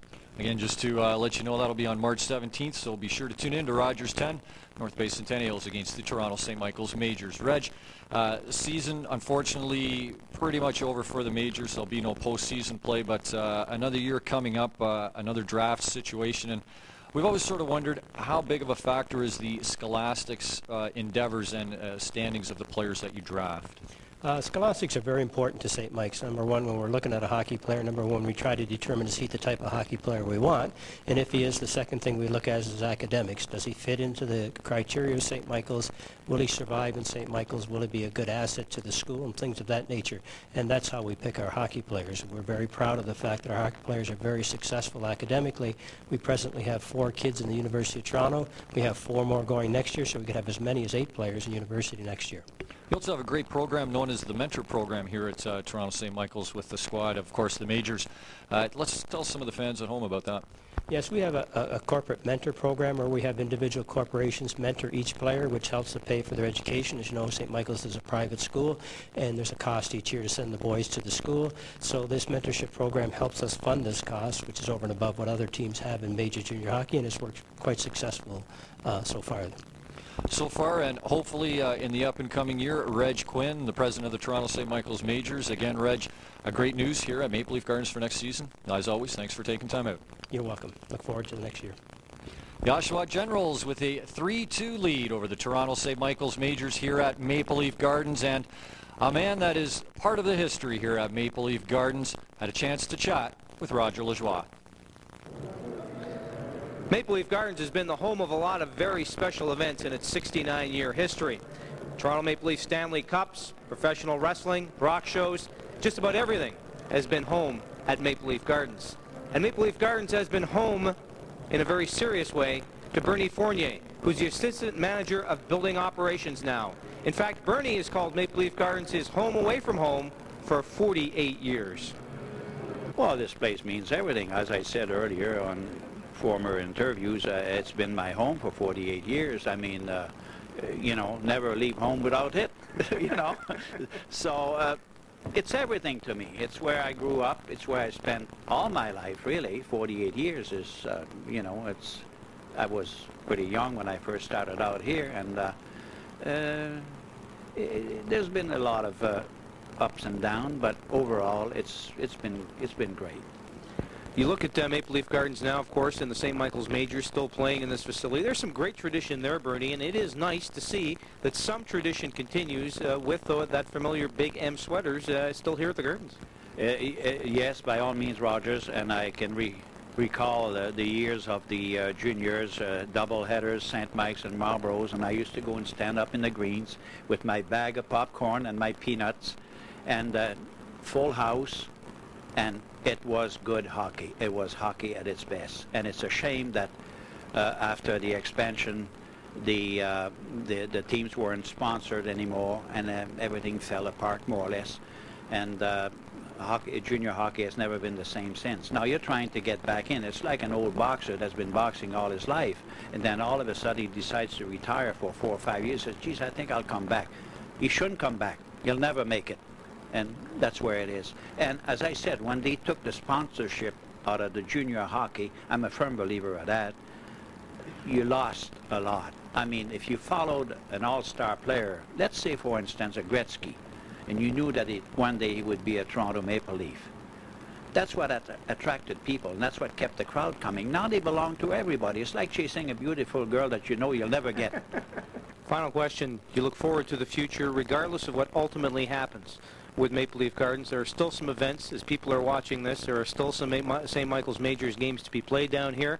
As somebody who has spent his life in this building, what do you say to people that maybe haven't been here in years, or maybe, Bernie, their young kids have never been in this building?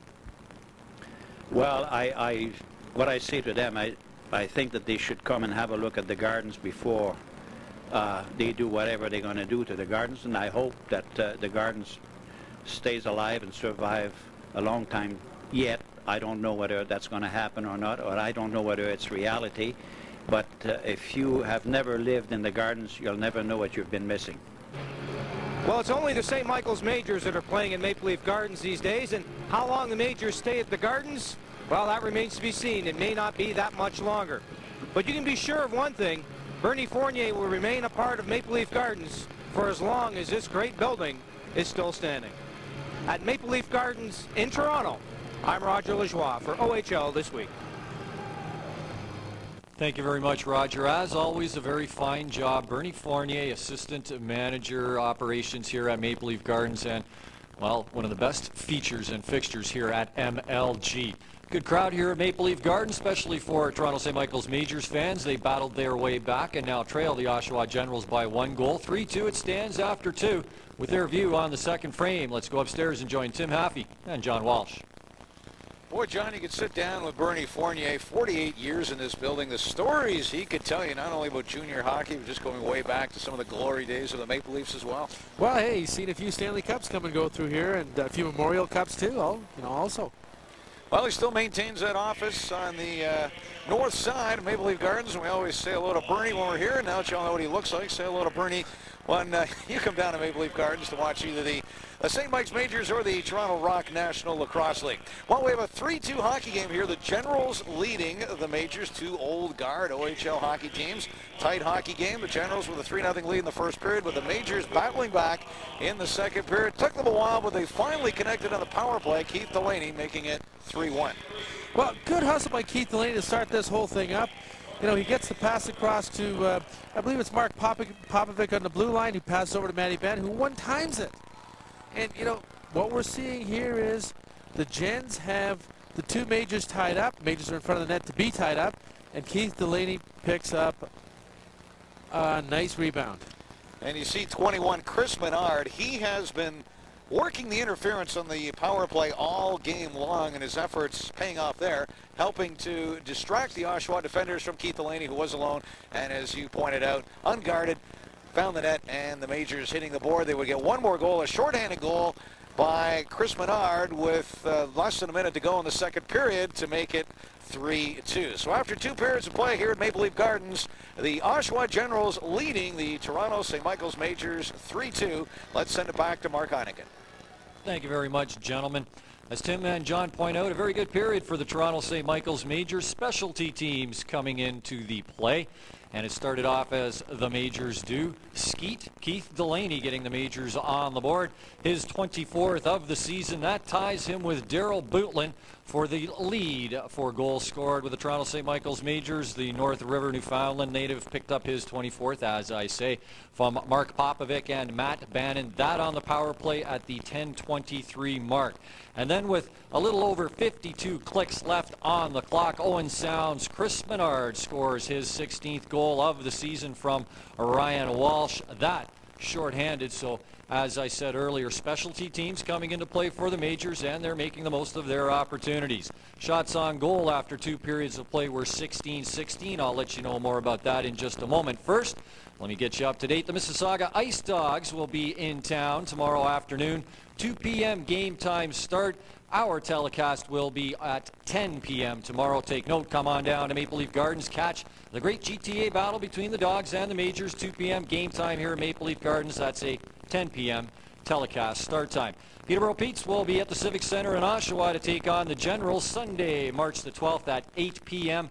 Again, one of the best rivalries in the OHL. 3-2 after 2. Let's see what the third brings us. Let's go upstairs and join Tim and John. 3-2 is the score. The Generals leading the Toronto St. Michael's Majors 16-16. Shots on goal, dead even. A 1-goal hockey game. Shaping up to be a potentially exciting third period here, John. The Majors looking to bust off a 5-game losing slide. 4 straight losses against Oshawa the last 2 seasons as well. Well, Tim, while we're talking about a little bit about the school before the period ended there, and interesting thing happened to me today in the hallowed halls of St. Michael's. A fairly young gentleman came up and we chatted for a few moments, and Davey Keon was in the school chatting with Father Moen this afternoon, and happened to cross paths with him and had a few words with him. Just a terrific gentleman. Great ambassador for the NHL. We're talking about the Dave Keon, not his offspring that works for the NHL. The Davey Keon, the veteran of, what, 20-some-odd seasons in pro hockey? Number 14, and a hockey player that really is synonymous with this great building. Well, that's great. That's great to know that Davey Keon in town and visiting his alma mater, St. Michael's, where he played his major junior. And as Bernie Fournier pointed out, those glory days of junior hockey here at Maple Leaf Gardens, when both the Majors and the Marlboros were development teams for the Maple Leafs, but that situation changed in the late 1960s with the introduction of the entry draft, and it was roughly coincident with the Major 6-team expansion, and really was a move that had to be made. Otherwise, you had a situation where the original 6 teams would be controlling all the talent, and the draft situation was changed. It was a dramatic turn of events for junior hockey, and Bernie Fournier is dead on. It certainly was a drawing card when you could come to the Gardens and watch the future Maple Leaf prospects, but that was a different era.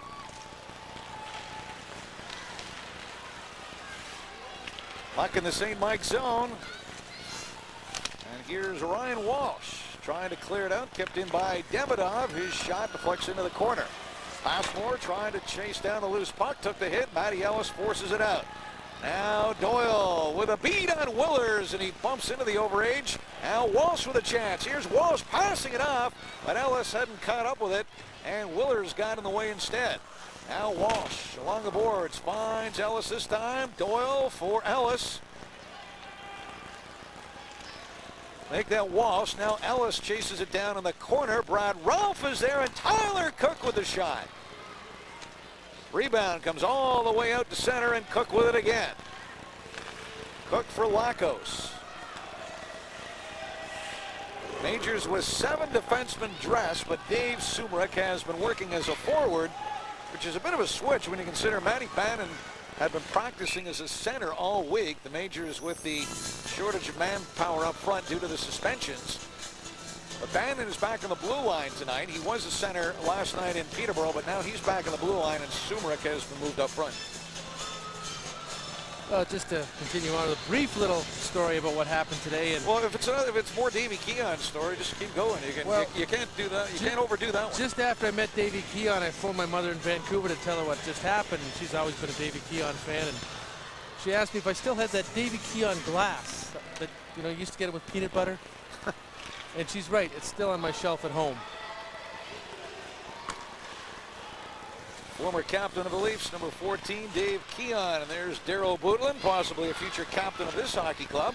Adam DeLue, very possibly turning pro next year with the Detroit organization.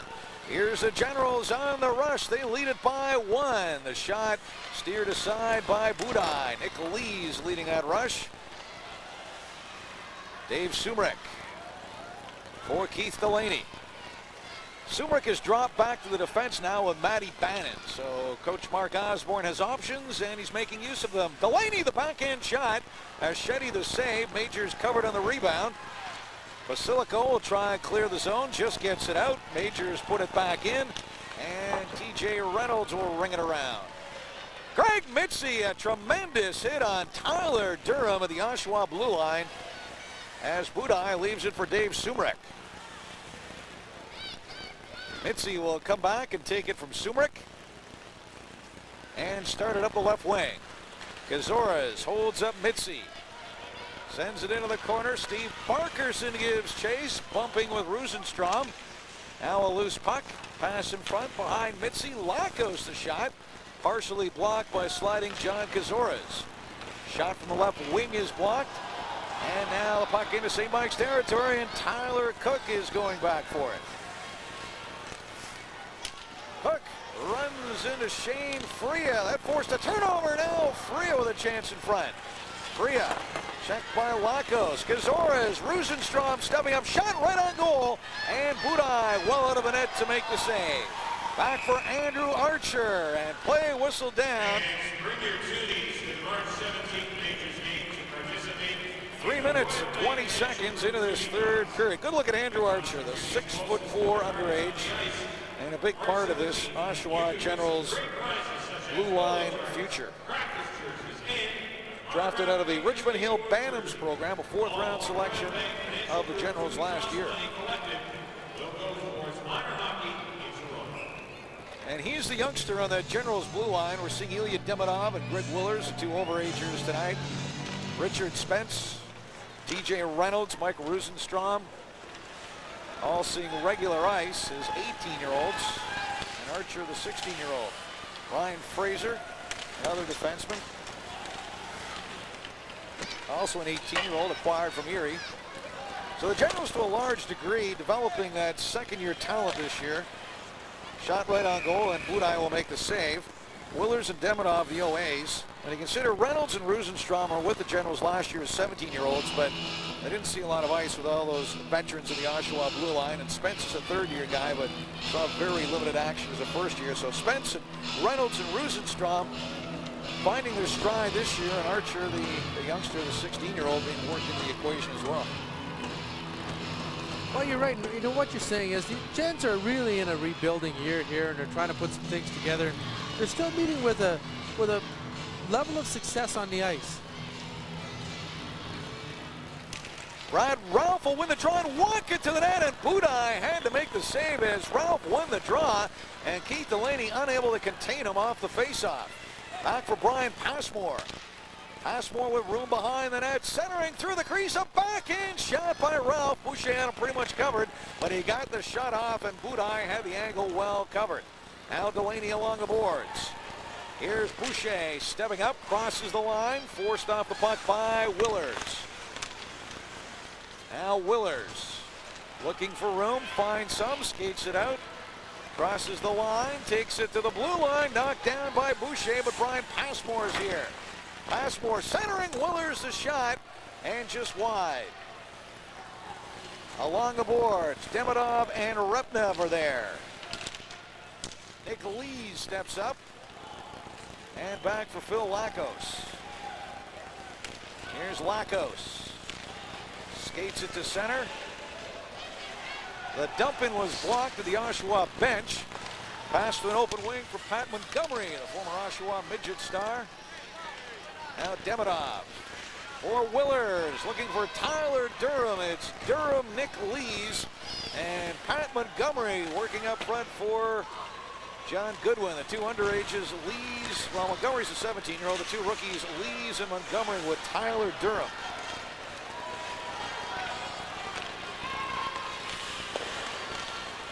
Greg Mitzi, right wing pass for Parkerson. Has to bring it back, catches the hit from Montgomery. Rosenstrom back of the net. Mitzi runs him from behind.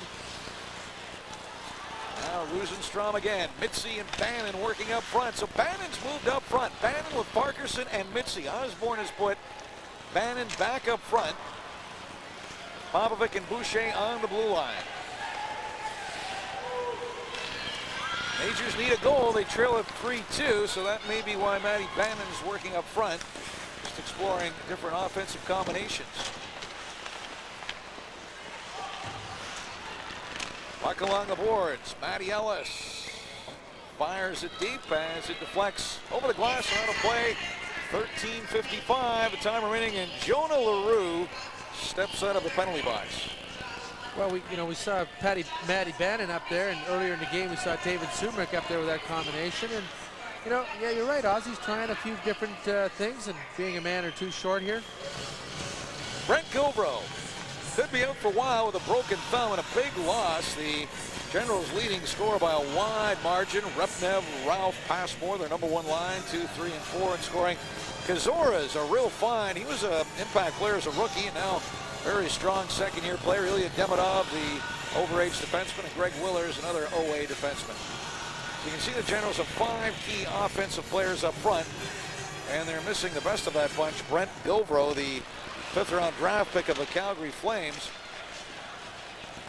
95 points in this league last year. the year after he was drafted. So he has really blossomed since being drafted 5th round by Calgary in 1998. He's put together 2 very, very strong seasons after being drafted on that initial upside.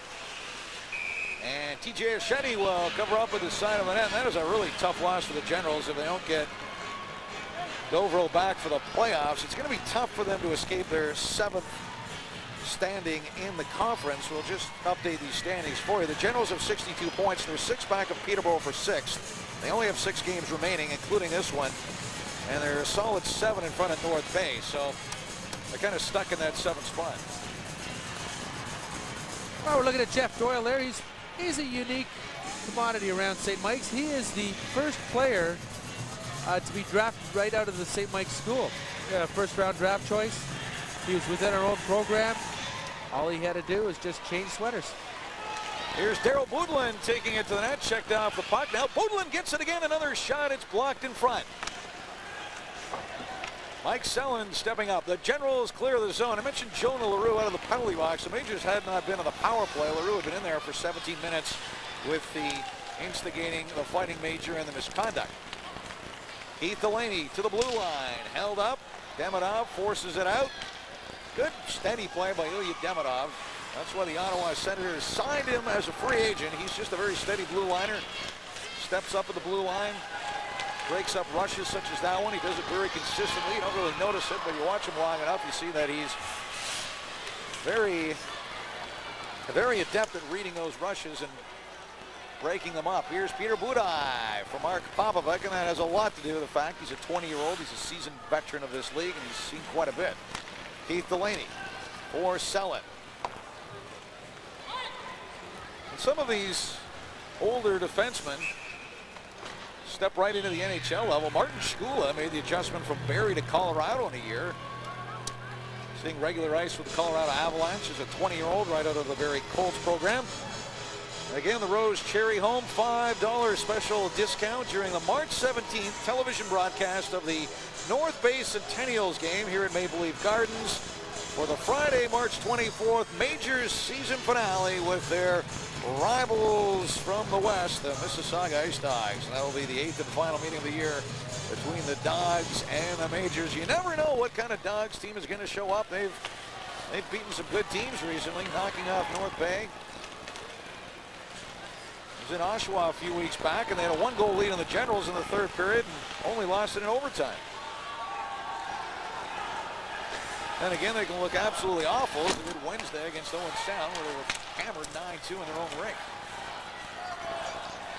Ice Dogs into Maple Leaf Gardens tomorrow afternoon. That game of more immediate concern to the St. Mike's Majors. 2 o'clock face-off. Chance to see this Ice Dogs team. The all-Cherry coaching tandem, Richard Cherry and son Steve behind the Dogs bench. Who knows, Don maybe here as well. Make a guest appearance. We've seen him in the Gardens for a few Ice Dogs games. Oh, he always does liven up the place, doesn't he? Good early start, 2 o'clock. He'll have lots of time to clear the rink and get ready for his coach's corner duties later in the evening. Pat Montgomery on the draw against Ryan Walsh. Majors will win that draw. They trail at 3-2, and here's Mark Popovic. Popovic leaves it for Walsh. Back for Popovic. Pat Montgomery on the forecheck. Will force Popovic back in the net. Generals have 5 players hanging back. Now Walsh skates right through the middle. Screen shot, pad save. Walsh forced wide of the play. Jeff Doyle came rink wide to apply that partial hit. He kind of let up at the last second, figuring he might be looking at a charging penalty, so wise move. At least I'm guessing that's what he might have been thinking. Here's Ryan Walsh. Finds Ellis on the left wing. Tried to take it with one hand, but TJ Reynolds is there. And Doyle that time ran into Reynolds and finishing that check. Now Wackos to the blue line. And he finds room, and here he is, a hard shot. Oshedi the save, and Ellis with the rebound. But Phil Wackos found room on the right wing. Jeff Doyle was running interference at the blue line and got away with it. That was a big reason why Lacos had that room on the right side. Menard into the corner, and he takes the heavy hit. Now for Greg Willers, who just stepped into Menard. Lead pass behind Freya. Here's Kazores. Gains the blue line, squeezed off the puck. Stacy Bridgestone following up. And now Ilya Demonov will slap it deep. Off the end boards, bouncing puck for Dave Sumrek. Sumrek leaves it for Lacos. The two 19-year-olds, Sumrek and Lacos on the major blue line. Now Sumrek too far for Delaney. Shane Freya on the forecheck. Menard held up at the blue line. Bridgestone was there. And back for Freya. Pass for Kazores, covered on the play by Sumrek. Now ahead for Bridgestone. Bridgestone ridden off the puck by Keith Delaney on the back check, and here's Phil Lacos. Lacos again, stripped of the puck by Ralph, and Bridgestone was there. Now Ralph again. Pinned up against the boards by Delaney, and we will get a whistle with 9:37 to go. So the Generals they got some sort of forecheck going here, John. It's making it difficult for the Majors to skate it out. Well, one of the things we have seen, though, in relation to the Majors is the fact that, you know, the Generals aren't getting a lot of freedom anymore. As soon as they get the puck, you got a Major on them. You know, we look at the Major zone when the Generals do have the puck there. They're locked on all the time. So, you know, earlier in the first period, we saw the Generals just kind of roaming the ice at will. It's changed a little bit. Of course, then again, the Generals are right on the Majors, as you just alluded to. Well, they fired the noise sign here at Maple Leaf Gardens, and some of the young hockey fans and the crowd, as you might expect, responding enthusiastically. Many youth hockey teams here at Maple Leaf Gardens again enjoying this Friday night of major junior hockey, and the Majors have been very successful in that regard this year, attracting a lot of the minor hockey teams to Maple Leaf Gardens for a night out in the famous hockey building to watch major junior hockey. And they're seeing a good game here tonight. The Generals and the Majors in a close one. And now an altercation along the boards. Mark Popovic has lost his helmet. He's skated away from this thing. And Chris Boucher, the policeman, has stepped in, excusing Popovic from the proceedings. And that's the way it works in hockey. You don't let your star players fight these crazy battles. And Popovic will go to the penalty box. And Boucher right in the middle of it. And Boucher, one of the guys who will always step in and intervene. And there's Jeff Doyle. I know he wants a piece of this action. Well, you know, smart move on Mark Popovic's part, you know, just going to the penalty box or getting out of the fray there, as we see. You know, he's not one of the guys to get in the heavy traffic when the play is stopped. You know, he's a heavy traffic guy when it's going on, but at this point here, let the others talk about it. Well, Mark Popovic, we've talked about him at length in the past, a blue chip NHL prospect. Second year in this league. He's a late 82 birth, so he's not draft eligible in June, but he will be next year as a third-year player, and pretty much a sure thing to play in the CHL Prospects game. He's in the OHL All-Star game at the Hershey Center this year, as we see him coming up along the boards. And he's known as an offensive defenseman, but he's a very strong blue liner. Good size, 6 and change, good balance, and he's not afraid to stick his nose into things, and not so much to rough it up, but he fights for that puck. Very strong, defending the zone, aggressively tries to work it out. He can skate it out if he needs to. He can work the power play, and there you see him, fourth in St. Mike's scoring with 35 points. So some modest offensive numbers, but I think that's a lot to do with the fact he is very cognizant of his defensive responsibilities as well. Well, yes, he's very deceiving in terms of strength. He doesn't look that big, but I mean, he's a tenacious one with his extremely good athleticism, his balance. I mean, he's able to push a lot of people around. You know, he's not one to make the big crashing hits, but there's a lot of body contact that goes on with Mark Popovic. He's the player, you know, off the puck and into the boards. Keith Delaney, the Majors' leading scorer, and if you watch Popovic in his own zone, you'll see he's very aware of what's going on around him. Sometimes you can almost see him covering for the other defenseman at times as he'll leave his man and go to a weak point, but he reads the ice very well. He understands this game at a very high level, and as a 16-year-old coming into this league last year, the Majors MVP, and after Sheldon Keefe was traded to Barrie, he clearly became the Majors' best player even as a 16-year-old, and recognized as not only the Scholastic Player of the Year by the Majors and an OHL Rookie Team All-Star, but the Majors' outright MVP as an underage. And he is someone the majors would have to consider as a possible captain for next year if Adam DeLue should move on. Darrel Putin, I think, would be the other obvious choice. And I mentioned those two names because they have both worn the C at junctures this year as interim captains. And Darrel Putin and Mark Popovic, probably the two majors with the highest NHL upside at this point, with the possible exception of Adam DeLue. We're not including DeLue, who was already drafted. Here's Tyler Cook off the boards, glove down to the points. Popovic is in the penalty box. The Generals are on the power play, leading 3-2. And it's been a while since we saw their power play, only their fourth opportunity. Majors have had more than their share as Willers keeps it in at the right point. Now Kazora's along the boards. The two overages on the point. Here's Kazora's into the corner. Bridgestone will skate it out. Now Davidoff's shot is blocked as Budlin got in the way. Centering pass gobbled up by Delaney, and he'll send it down the ice.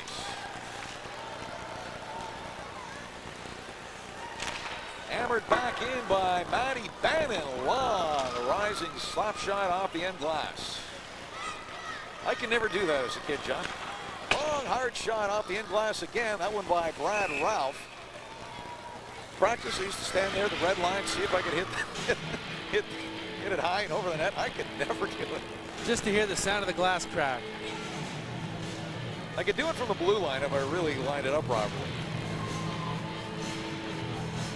Bannon did that just effortlessly, and that's the difference. Bannon's a major junior player. I was a juvenile house league player. These major junior players can fire the puck. Bannon's not a big guy, but it's not all about strength. Like, I don't know that he's a whole lot bigger than I was back then, but it's leverage, it's technique, it's athleticism. They know how to lean into these shots. Well, when you look at a guy like Bobby Hull, that had probably one of the most ferocious shots of his time, and that was sheer strength, I think. A little bit of leverage there, but... Well, strength plays a part as well, no doubt about that. Actually, I saw that Legends of the Game the other night, and Glenn Hall talking about some of his experiences. He says one of the worst was practicing every day against Bobby Hull, who never let up on that shot. Bobby Hull was a muscular young hockey player. He just had that very powerful build long before the athletes were into the gym the way they are now. He had the big advantage. Worked on the farm. Here's T.J. Reynolds. Firing it deep. Now Bannon will slap it again. Can't get it out. Kept in by Bridgestone. Majors reestablish control. And here comes Parkerson down the right wing. Rink wide. Too far for Ryan Walsh. Reynolds, lead pass for Passmore, working one-on-one, caught up in traffic. A General player goes down to the slot. Ralph following up, he got the shot on goal. And there's still a General on the ice. That's Repnev. He one-timed it forward while he was still on the ice. And now the Majors get it as Mitzi tries to work it out along the boards and gets it ahead from Maddy Ellis. Ellis leading a 3-on-2. Ellis with Mitzi. Parkerson goes to the net. Sharp angle shot, steered aside. Now Parkerson, back of the cage, leaves it for Mitzi. Here's Mitzi into the crease, but Ellis was covered. There's a shot on goal. They shove aside Ellis, who was looking for the rebound. And Lacos knocks it down to the line, but Rick Shaley has whistled it dead with 6:18 to go. And John, time is a factor. The Generals leading it 3-2. Well, good little bit of pressure by the St. Mike's Majors there. Kind of an unlikely line of Parkinson, Ellis, and Mitzi, getting all around the Majors net. They just couldn't put it together. But, we are seeing a bit of pressure by the Majors, and who knows, we could be looking at a tie soon and overtime reigning. And just the 3 games remaining here at Maple Leaf Gardens this season. Now, we have every reason to believe the Majors will be back here next year. It is by no means a certainty. The Beatrice Ice Gardens option is still there, but just the way this ever-changing situation has evolved over the last few weeks, it's become apparent Maple Leaf Gardens will remain intact for at least another year. Well, they work out exactly what they are planning to do, but there are 2 very distinct scenarios being debated at the very high levels, and we'll get into those momentarily as Mike Sellon is along the boards with Tyler Durham in the St. Mike zone. Now here's Keith Delaney. Left wing for Budlin, ahead for Menard. Menard working on Davidoff, and into the corner they go. Boodlin into the loose puck, and Boodlin was hit heavily. Now Wacko's hard shot and a quick glove hand by TJ Oshedi. And this game getting very intense. Menard involved in a jousting match to the left of the Oshawa goalie. That was a good shot by Philip Lakos there, getting it on net, and unfortunately there was nobody in there, nor was there a rebound to get but you know, as soon as that puck went in the glove of Oshedi, Darrel Putin's stick came across, gave a little whack just to let him know he was there. And the Rose Cherry Home $5 ticket special discount promotion during the March 17th television broadcast against the North Bay Centennials for the Friday, March 24th season finale against the Ice Dogs. So the game tomorrow against the Ice Dogs, then March 17th with North Bay, and then Friday, March 24th, the Dogs back again. And that's it for the Majors and Maple Leaf Gardens for this season anyway. 3 more home games to go. And there's Lakos off the end boards. The Majors trailing 3-2 with 5:24 to go. And Ellis stands up his man in the corner. Ellis running into the big defender. Now Lakos at the point. Wrist shot. He's looking for the redirect. Doyle in front of the net. That's TJ Reynolds at the side of the net, and Oshedi again will cover up. Now, John, the Maple Leaf Gardens, we're pretty certain it's going to be around for another full year. There are many decisions to be made before any significant renovation project can be launched, and I'd say that's at least a year away, and I'm not speculating. People are telling me this. There are various people connected with the situation, and we do our diligence. We have our discussions and report our findings. As they change minute to minute. Yes, we try and keep you updated. And here's a 2-on-1 for the Generals. Freya shooting, and Budai the save. Nice save by Peter Budai on the second-year Shane Freya, who had a chance to put this game away. Now Doyle. Back of the net. Maddy Ellis battling along the boards. Ellis and Walsh trying to work it loose, and they'll get the face-off in the Oshawa zone. But here's the 2 very plausible scenarios that the MLSE people are mulling over, and the St. Mike's people involved in these discussions as well. Now, when you consider the Majors are nomads in terms of a home rink, they've been to the Gardens for 2 years, but they practice at St. Michael's Arena. The Maple Leafs are nomads in terms of a practice facility. They're all over the place. They can't always get to the Air Canada Center. So the Maple Leafs clearly need a practice facility. The Majors need a home rink, and the 2 parties are talking, and one of the scenarios is a major renovation to this building. As we look at the 2-on-1, and here's Shane Freya just cranking this shot. Well played by Phil Lakos. You know, Freya here didn't have a pass off, and Peter Budai was in a great position to cut down the angle, and that's what he did. He cut it down and absorbed the puck. And Mark Popovic's shot is blocked. 4:38 to go here in the 3rd period. And don't worry, we will detail those 2 scenarios in a little more detail at the next break, as here's Boucher off the boards, and the Generals scoop it up. Clearing it to center. Keith Delaney will fire it deep. Now Oshedi out of the net, lets it go by. Boodlin chasing down the loose puck. Delaney is there. Boucher from the point. Shot goes wide. And Menard into the corner. Menard along the boards with Delaney. Steve Parkerson on the ice now, and he moves to the front of the net. Mark Osborne sending the big body out to clog up the middle. There's a shot from the point, nearly got through. Parkerson still working in front of the net, and Demidov doing a good job keeping him out of there. Demidov sends it down into St. Mike's territory with 3:49 to go, and Chris Boucher will take it and ring it around. Parkerson comes back, chops it out to center. Mitzi trying to get to it, and now the play whistle down. But John, those 2 scenarios, one is a major renovation of this facility. Retail on the ground level, several levels of parking, and a rink in the sky at the gray level, where the Leafs could practice and the Majors could set up shop, and it'll be it'll be a new look Maple Leaf Gardens, obviously, but ideally that would be their home rink. The other idea that's being kicked around and discussed is a major renovation to St. Michael's Arena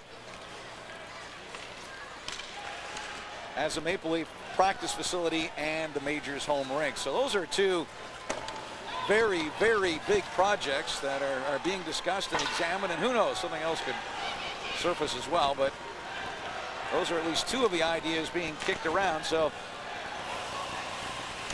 Peter Budaj, in the meantime, will just glove down that puck with 3:13 remaining here in the third period. But the Majors and the Maple Leafs have had a partnership for the last 2 years, and it seems there are very compelling reasons for continuing that partnership when you consider the Majors need a home rink and the Leafs need a state-of-the-art practice facility.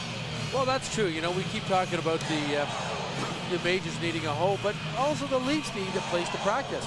And one of the conversations that went on around St. Mike's a couple of months back was that there's a new facility going to be built, partially bankrolled by the Leafs and whoever else, that would be a permanent practice facility for the Leafs and a home for the Majors.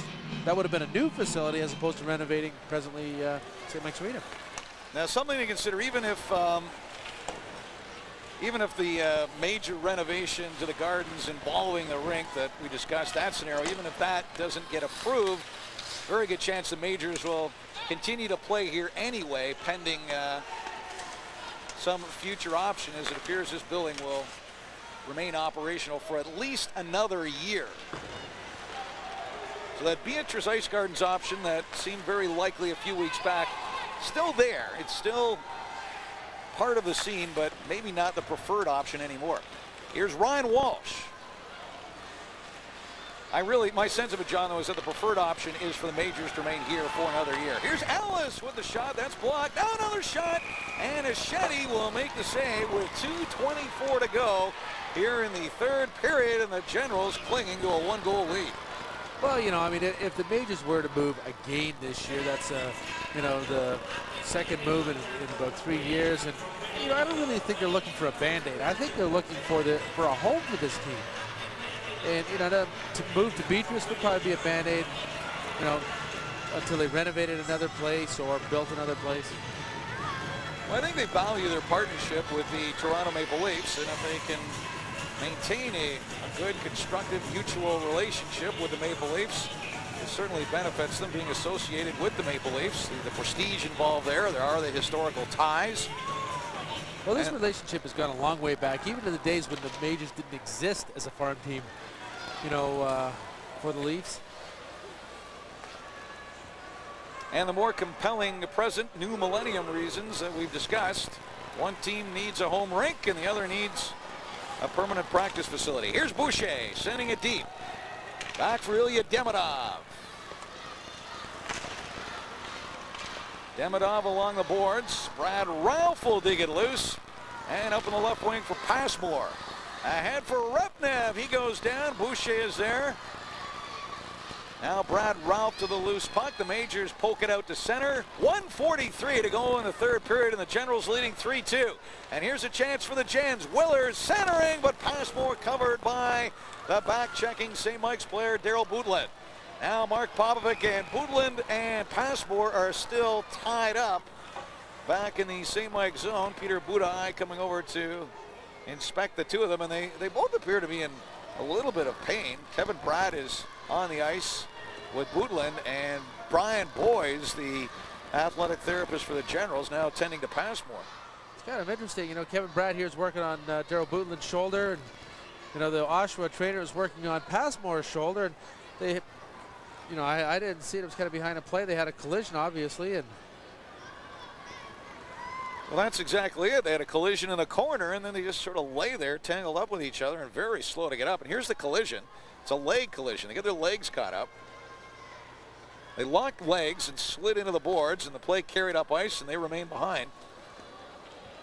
And play was whistled dead as soon as the officials saw what was going on. Now Passmore is up, and he's skating to the bench without the assistance of Brian Boyes. You know, getting back to that Leafs St. Michael's connection, I mean, as recently and previous to this Majors team as Harold Ballard, who there's rumors around that Harold Ballard made a provision for St. Michael's in his estate. You know, looking back, you know, Conn Smythe was a graduate of Upper Canada College, but still he was astute enough to bring that relationship between St. Mike's and the Maple Leafs together. Well, there's Darrel Putin, slow to get up, having a good chat with Kevin Bryant. We had a good look at the Oshawa bench a moment ago. Joe Cirella, the former NHLer, along with John Goodwin. We also saw Curtis Hodgins. And now Darrel Putin gets a big hand from the crowd as he makes his way to the bench. There were over 2,400 fans here for the Sudbury game last Sunday. And there seems to be this perception that the Majors have trouble drawing fans here, and clearly they would like to draw more, but the situation is not as dramatic as some would have you believe. Case in point, they went into North Bay and Peterborough immediately after that, and the attendance in North Bay and Peterborough for both games was over 2,000, but not 2,400. So the Majors with the right marketing push can draw fans here to Maple Leaf Gardens. We've been here all year. We've seen every game, and they've all been enthusiastic gatherings. Yes, there have been some of these smaller crowds in the 1,500 range, but more often than not, they're over 2,000. Crowds were a little bigger the year before this year. We're seeing a good spirited gathering here this afternoon, and a centering pass, a front shot right on goal as Walsh nearly put it in. Another shot as the Majors trying to tie this game. Now Ryan Walsh. The net is empty. Peter Budaj is on the bench. The Majors with 6 attackers. And now a shot for the point by Maddy Bannon. Ellis trying to chase it down. Bannon keeps it in. Now Bannon keeps it in again as Bridgestone tries to get it out. And there's 54 seconds remaining in the period. Now Bridgestone will get the whistle with Oshawa leading 3-2. Well, for a few moments there, St. Mike's making full advantage of, or taking full advantage of that 6-man on the ice. You know, storming the Generals' net, and they just couldn't get the handle on the puck to put it over the goal line. Sheldon Keefe leading the OHL in scoring with a big 7-point lead on teammate Dennis Schmidtke, and Norm Milley with a hat trick against the Majors last weekend here. The Gardens up to 100 points. Jaspers also from Sudbury. Brent Govro, Oshawa Generals leading scorer, and Mike Zigomanis.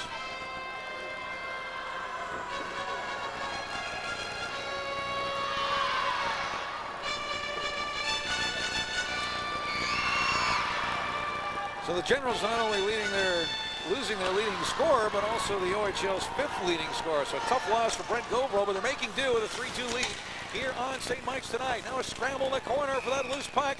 Popovic and Delaney in there, but the Oshawa player TJ Reynolds was sitting on it. And another whistle, but this time deeper in the Oshawa zone with 43 seconds to play.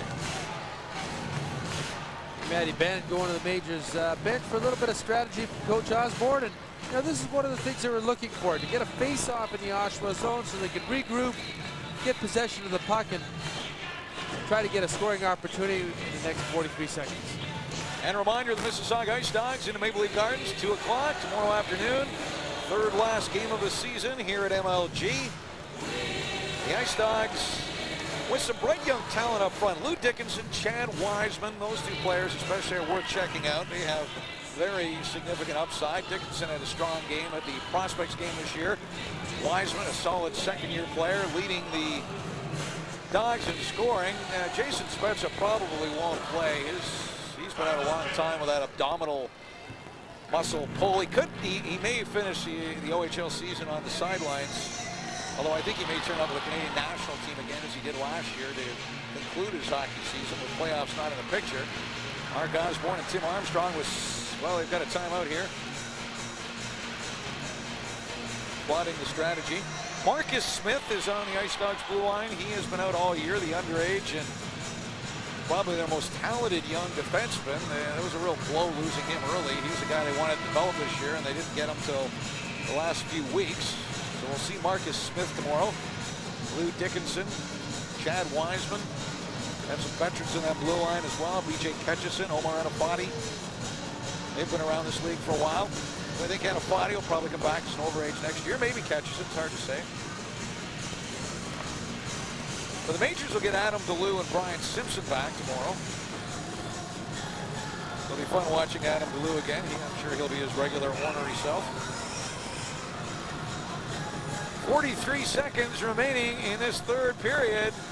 Delaney will take the draw. The Majors net remains open, and right off the draw, Mark Popovic shot is blocked. Another shot, score! Mark Popovic hammers it home, and the Majors have tied the game with 38.5 seconds to go. The All-Star, Mark Popovic, getting that shot through. Well, the strategy worked somehow. what happened is right off the face-off, Delaney gets it back. Popovic takes a shot, bounces off the Oshawa player. He gets another chance at it.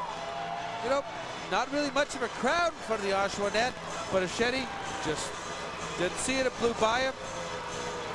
The velocity of that shot, Tim.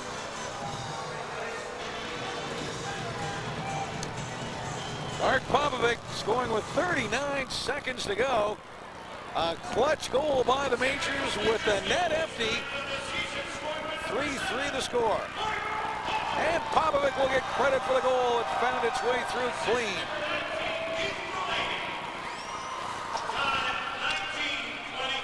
For Mark Popovic, his 9th goal of the year, scored 6 last year as a rookie. Keith Delaney winning that draw, drawing the single assist. So Delaney wins the key draw. Here's a chance in front. The Generals nearly won it as Reynolds moving in from the right point, taking the pass from Brian Passmore. And now the Majors will clear it out. The horn sounds, so we are going to overtime. So the Majors have locked up the regulation tie at the very least, and that ends the 5-game losing streak. So 3-3 the score, and Peter Budaj, relieved Peter Budaj, went to the bench, and the teammates came through. Well, it's nice to see when those situations happen. You know, we had an empty net here. We had a face-off that was created in the Oshawa zone by actually one of the Oshawa players that held the puck. You know, a strategy session. Next thing you know, the play worked like a charm. The Generals will secure a 2nd consecutive road point. Their last road game was a loss in Guelph a week ago tonight, or an overtime loss, so they got the regulation tie there, and that snapped a stretch of 5 straight outright losses in the road. So the Majors end their streak of 5 straight outright losses, and will get that regulation tie. And John, I subscribe to the Roger Nielsen way of doing this. Regulation tie is a regulation tie. I don't know how you can consider it a loss other than the other team gets 2 points when you do get that 1 point. So I think that distinction needs to be made. That's why I hesitate to say the Majors are in a 7-game losing slide, because the first 2 games were regulation ties and on the road to boot, which is a good result on the road. Mark Popovic's first shot wasn't very strong. Hit the Oshawa player, but he unloads the second one. Yep.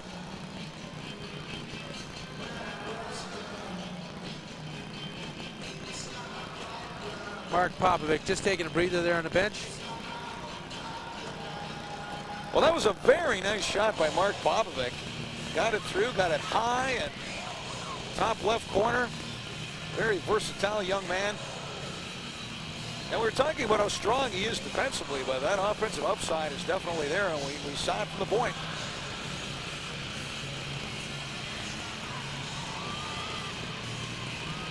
Okay, again, talking about the upcoming games for the Rose Cherry Home. Tickets are $5. March 17th game against North Bay. During the telecast, call for tickets.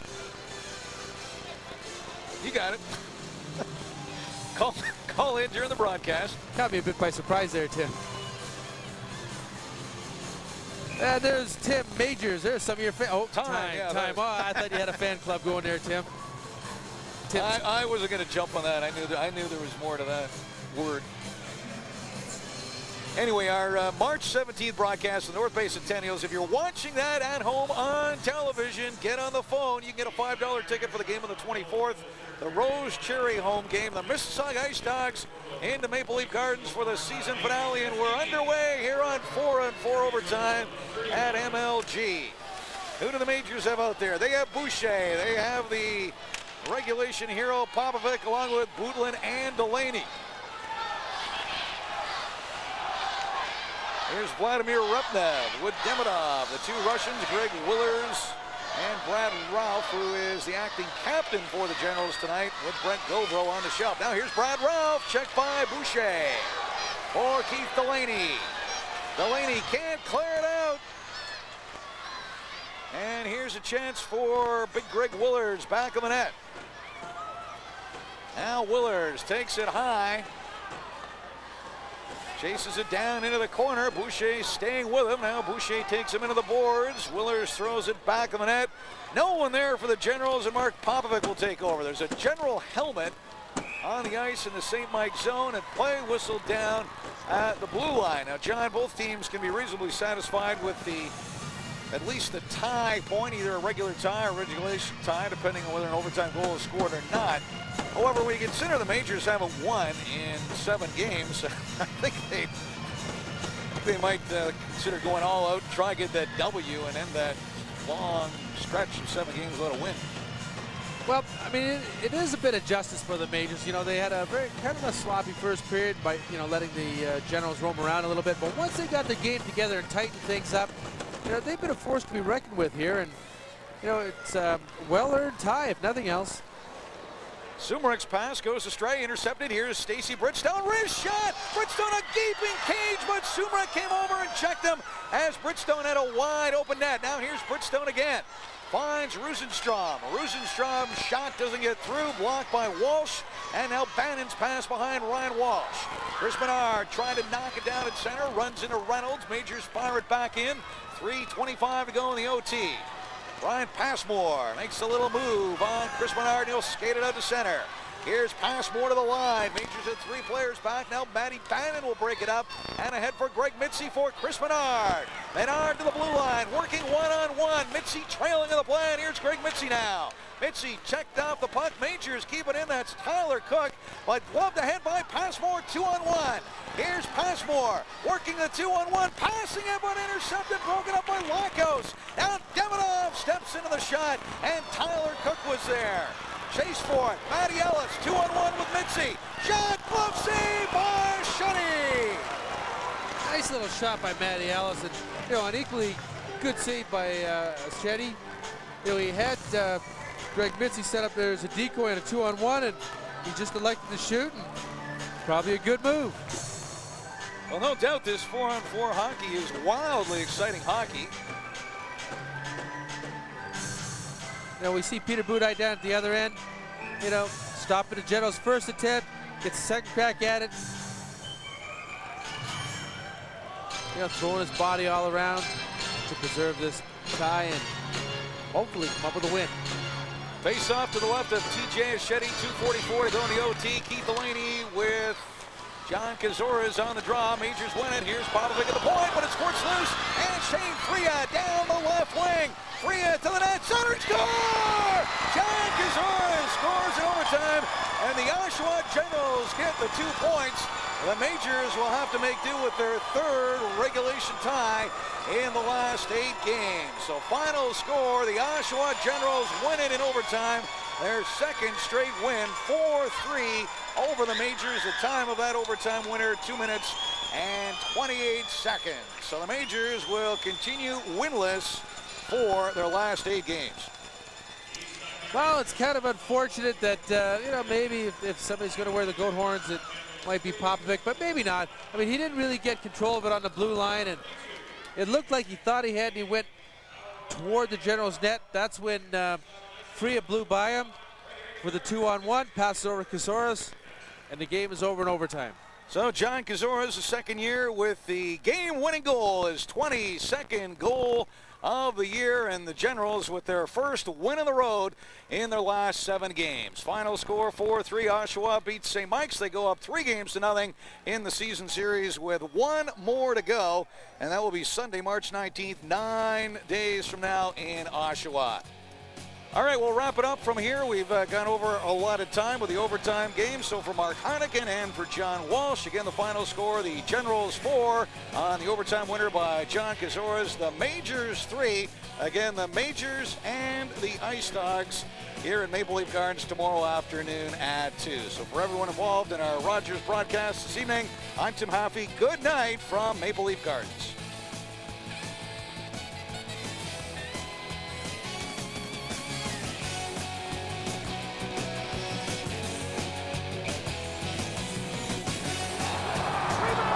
Once again, Pizza Pizza, Ontario's #1 pizza, is proud to be the official pizza of the St. Michael's Majors. At Pizza Pizza, we're committed to supporting Major, Junior, and Minor League hockey.